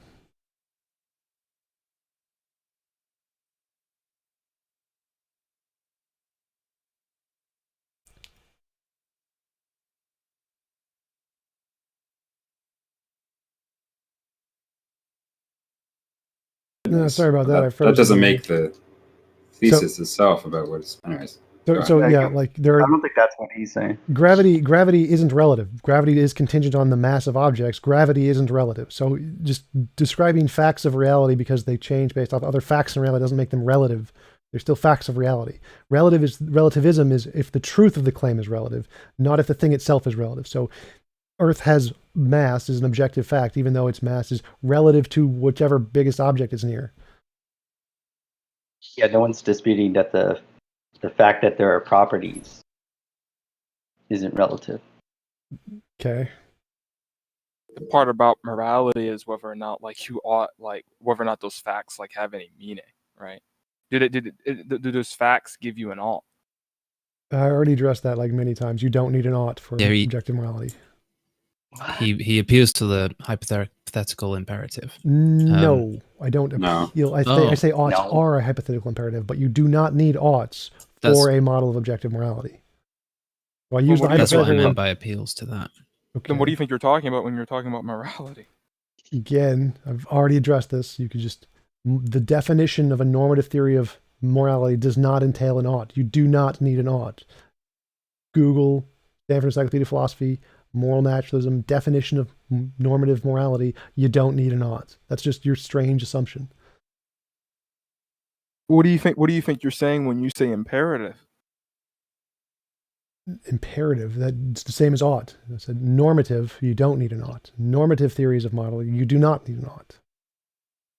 So when you say something is good, what follows from that? Should you do it or should you not do it? Again, no oughts. So shoulds, oughts, those are all things you do not need for a normative theory. It just doesn't sound like a theory of morality. I don't care about your opinion. So just again, Google Stanford Encyclopedia of Philosophy, published academic journal, definition of normative ethics does not entail ought. Go. Have fun. How are you supposed to distinguish morality simply from just there just being properties that exist? Morality is supposed to be one of the natural properties that do exist. It's not. It is one of them. What? Yeah, but why do we call it morality and not just properties? The same reason we call gravity the stuff that falls, because we have this intuitive idea of morality and we label these certain phenomenons like our moral intuition, and what do those moral intuitions correspond to? That's morality. Same with any physical concept. Right, but when most people if you're trying to appeal to language and what most people intuitively think when they're talking about morality, when people talk about morality, they're just talking about what you ought do and ought not do. They're not just saying, "Hey, no, the phenomenon of morality. This is bad." The phenomenon of morality, the things we're talking about when we talk about morality, are moral intuition and moral progress. Those are the phenomenon of morality. Those are what we're talking about when we're talking about morality. And then how we interpret those things, one of the interpretations is oughts, and some of them don't entail oughts. So the question is what phenomenon describes or best explains the moral intuition and moral progress? That's morality. So you're not a realist then? No, I am a realist. Again, I've already covered this. Stanford Encyclopedia of Philosophy, normative theories of ethics do not require an ought. Moral naturalism is a type of moral realism which does not have oughts in it. Basic facts of philosophy, you can just Google those on your own. Just trying to refute. If you want to refute them, go for it. Not original to my position. Aren't you implying that we ought to do something if it's progressive? If you're saying this is moral progress, we ought to do it? No, it's just descriptive. It's saying this world that has this feature of gay rights or whatever is morally superior to this world that does not have gay rights, but there's no ought there. It's just descriptive. Yeah, I'm really interested in, just real quick, I'm just really interested in this topic because I might not know much about metaethics, sorry. Could I get a source for that SCP article? Yes, Google. Or do you want me to actually just link it to you? Because you literally, if you Google, it's the first thing that pops up. Yeah, can you just, because I can't find moral naturalism? Moral naturalism and the definition of normative morality. Those two things are two separate articles. Normative morality. I feel like I'm... Okay, well, it was just something strange that TJump said, that moral naturalism is a thesis of morality that doesn't have oughts.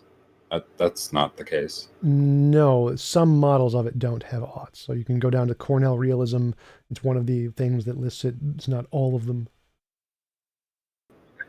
Wow. Okay. You can just control F oughts, and you should be able to find some that don't. You're Cornell realist? No, but it's very similar to my model. Who proposed your model? Me. Yeah, but who are you? What? You're not. Well, you said you were Detroyer earlier, but Detroyer, do you hold to this view? Me? Yeah. No. What? I think he's trolling. Okay, He's just trolling now. It just seems uninteresting for you to say, "Well, I came up with it," right? We want to understand it. You're not doing the greatest job of explaining. You asked who said it, like who came up with it. I came up with it. I was literally just answering your question. Like, yeah, I wanted to know who came up with it because you're not doing the greatest job of defending it. So maybe. No, I did doing just fine. Now there are many aspects that are similar to other models, and you can look into those other models. It's much easier that way. I'm not going to try and defend all of it. Like, no, I'm stealing this aspect from them. Go look at them. I'm waiting on 2 questions, by the way. Yeah, just real quick. I'm looking through the Cornell realism article, and there's nothing that talks about it not holding to oughts. I'm doing even Control F and put in ought. Stanford. In fact, it says the opposite. It says like wrong actions ought to be discouraged and shunned, and right actions ought to be promoted and encouraged. Something about sentences.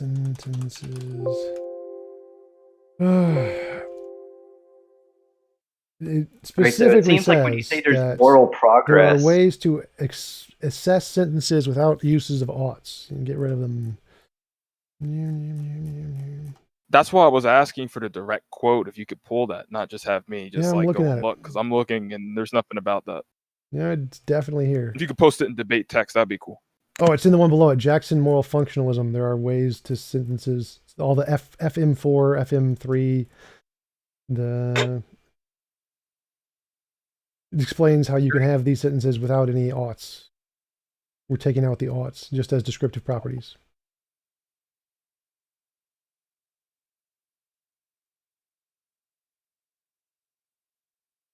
Can you post the quote in general chat? Not general chat. So TJump, can you hear me? Yes, I can hear you. No, just scroll down just the FM1s where it specifically explains that. It's like 4 or 5 paragraphs. Okay, so this is going back to like an earlier part of the discussion, but I know you talk about this sometimes.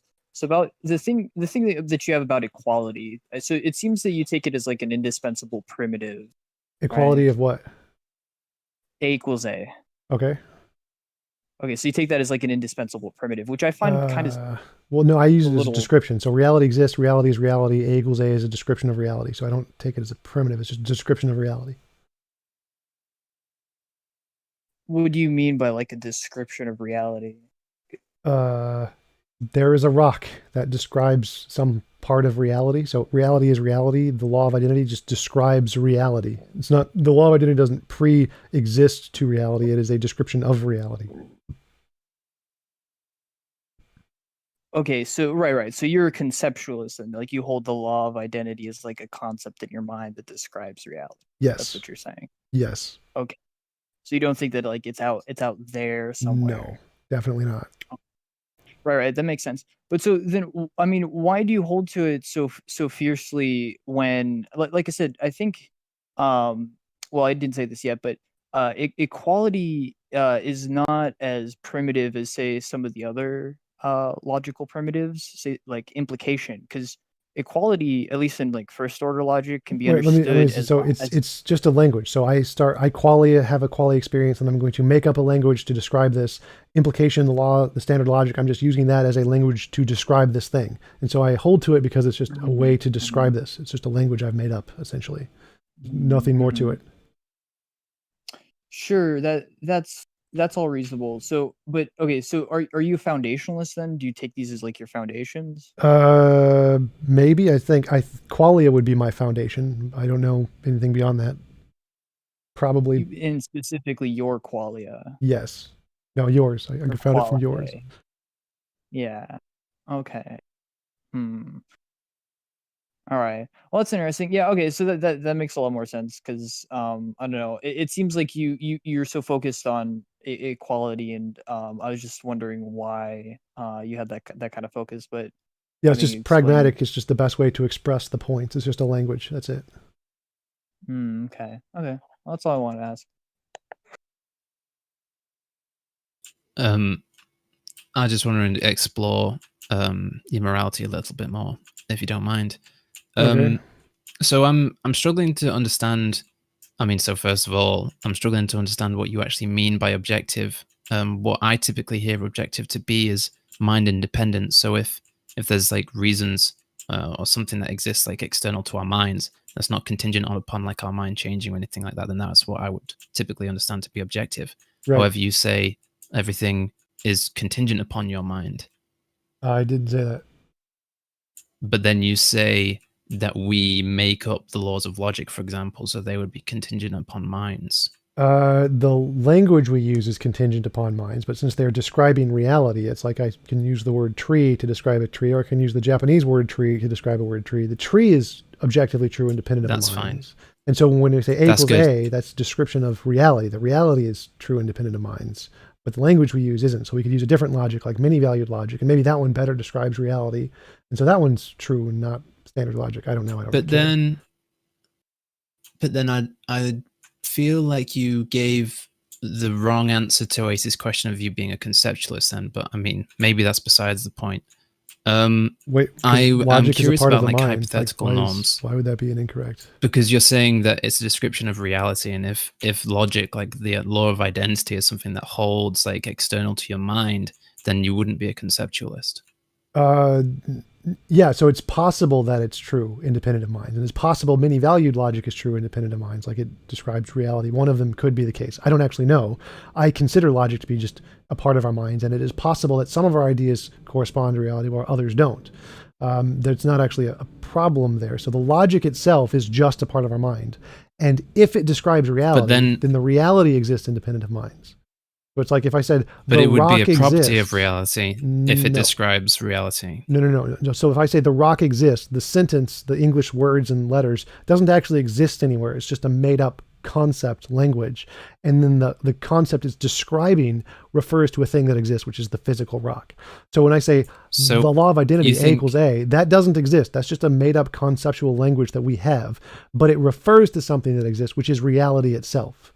So that the logic is just, we made it up, but reality is there and it describes the reality.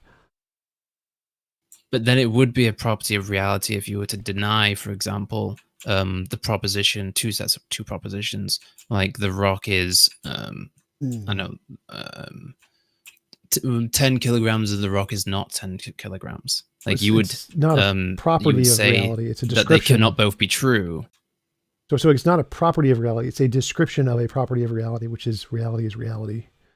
It exists, essentially. So the logic isn't a property of reality. The logic is just descriptions of reality or whatever properties it has. Logic isn't a property. Okay, that's fine. That's not the point I wanted to, that's not the point I really wanted to pursue, but I don't particularly understand the distinction. But I wanted to ask about like hypothetical norms, because I just wanted that firstly was to understand what you meant by objective, and I think you hold to like a similar standard of something being like external to us, like the external world, for example, being objective. So that's good. So you say hypothetical norms are objective. What? Is that true? No. Like hypothetical imperatives? No. So like, for example, if it's something along the lines, it's wrong to eat babies or whatever. If I want to be immoral, well, then that hypothetical imperative would be to eat babies. But it's purely because I want to be immoral. So that's purely subjective. The hypothetical part is the want, what you want, your goals. But it's purely subjective. The hypothetical is not. No, Go ahead. The hypothetical part, as far as I understand hypothetical norms, is not the want. The want is more like the which hypothetical norm you choose. The hypothetical norm is like the conditional. It's like the if then, which seems to hold independent of our minds, maybe. I'm not sure what you mean. So like if I want to be immoral, then I would do immoral things. Like, sure. Right.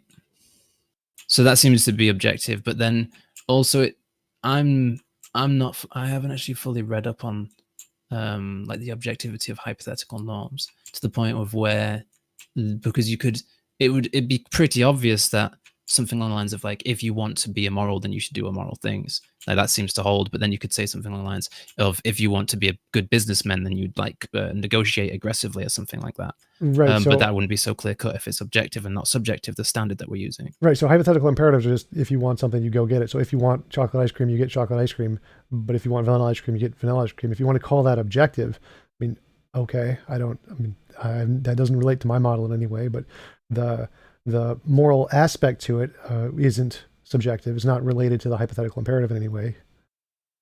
Well, I was more curious of whether you thought those conditionals are objective or subjective. I would say subjective because I would just define it based on the wants. But if you want to define it just based off of the relation, then you could call the relations objective, maybe, I guess. Okay, that's fine. I think there's good arguments to say they're objective, but like I said, I don't really know them. But I was more interested in your position and the clarification, like where you stand. There's one more thing about hypothetical norms and the system of morality that you have. What guides which hypothetical norms we choose? Is it purely our desires, or is there any other more guiding principle as to which hypothetical norms? I'm a judgment. So yeah, that would be purely internal. I think that our desires pretty much something in our brain and nothing else. I don't think there's any external judgment-based externalism where there's something outside of us causing us motivations to do things. No, I think it's just our brain's desires. So you would say you're a moral objectivist because this idea of morality exists in reality, even if we weren't there. Yep. However, the way that we interact with this morality concept is subjective. Yes. So we have an experience of morality, just like we have an experience of color, and that's subjective to how our brains work. But it is referring to something that does exist, like the objects, the photons or whatever. So there is a thing in reality that exists independent of our opinion, and our experience of it is purely subjective. Like moral intuition and moral progress are definitely subjective. We can't prove they're corresponding to an objective feature of reality, at least not yet. So yes, there is a subjective epistemological knowledge of it, and then there's of an objective thing that exists in the world is my model. Okay, that's all good. I'm still left not fully understanding what is this objective morality. You described it as some sort of moral progress and of intuition. Oh no, those are the things, the phenomenon of morality we're trying to explain. Like if you're trying to explain gravity, stuff falls. We see stuff falling, and we're trying to explain, well, what is that? Moral intuition, moral progress is just the phenomenon that we see falling. We're saying, well, what is describing that? And my conclusion is that, well, if we plot all of the information out, kind of like calculate the rate of falling or whatever, we get this principle, which is no involuntary imposition of will, or involuntary imposition of will is bad. And that principle describes whatever it is that is the ontology of morality, just like F equals ma or whatever. So, the gravitational thing describes the ontology of whatever gravity is doing. Is it the case that all involuntary imposition of wills are bad?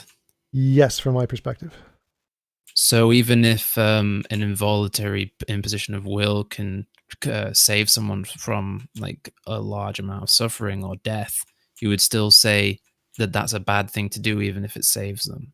Yes, if they don't want the involuntary imposition and they would prefer the suffering, then yes, it would be immoral to force them away from it. For example, you think it's ethical to let people commit suicide then? Yes, absolutely.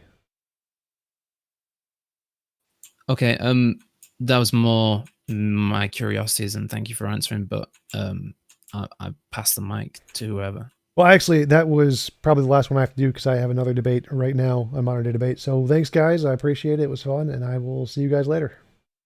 All right. Thanks for coming. Well, hopefully you won't do so bad in that one, too.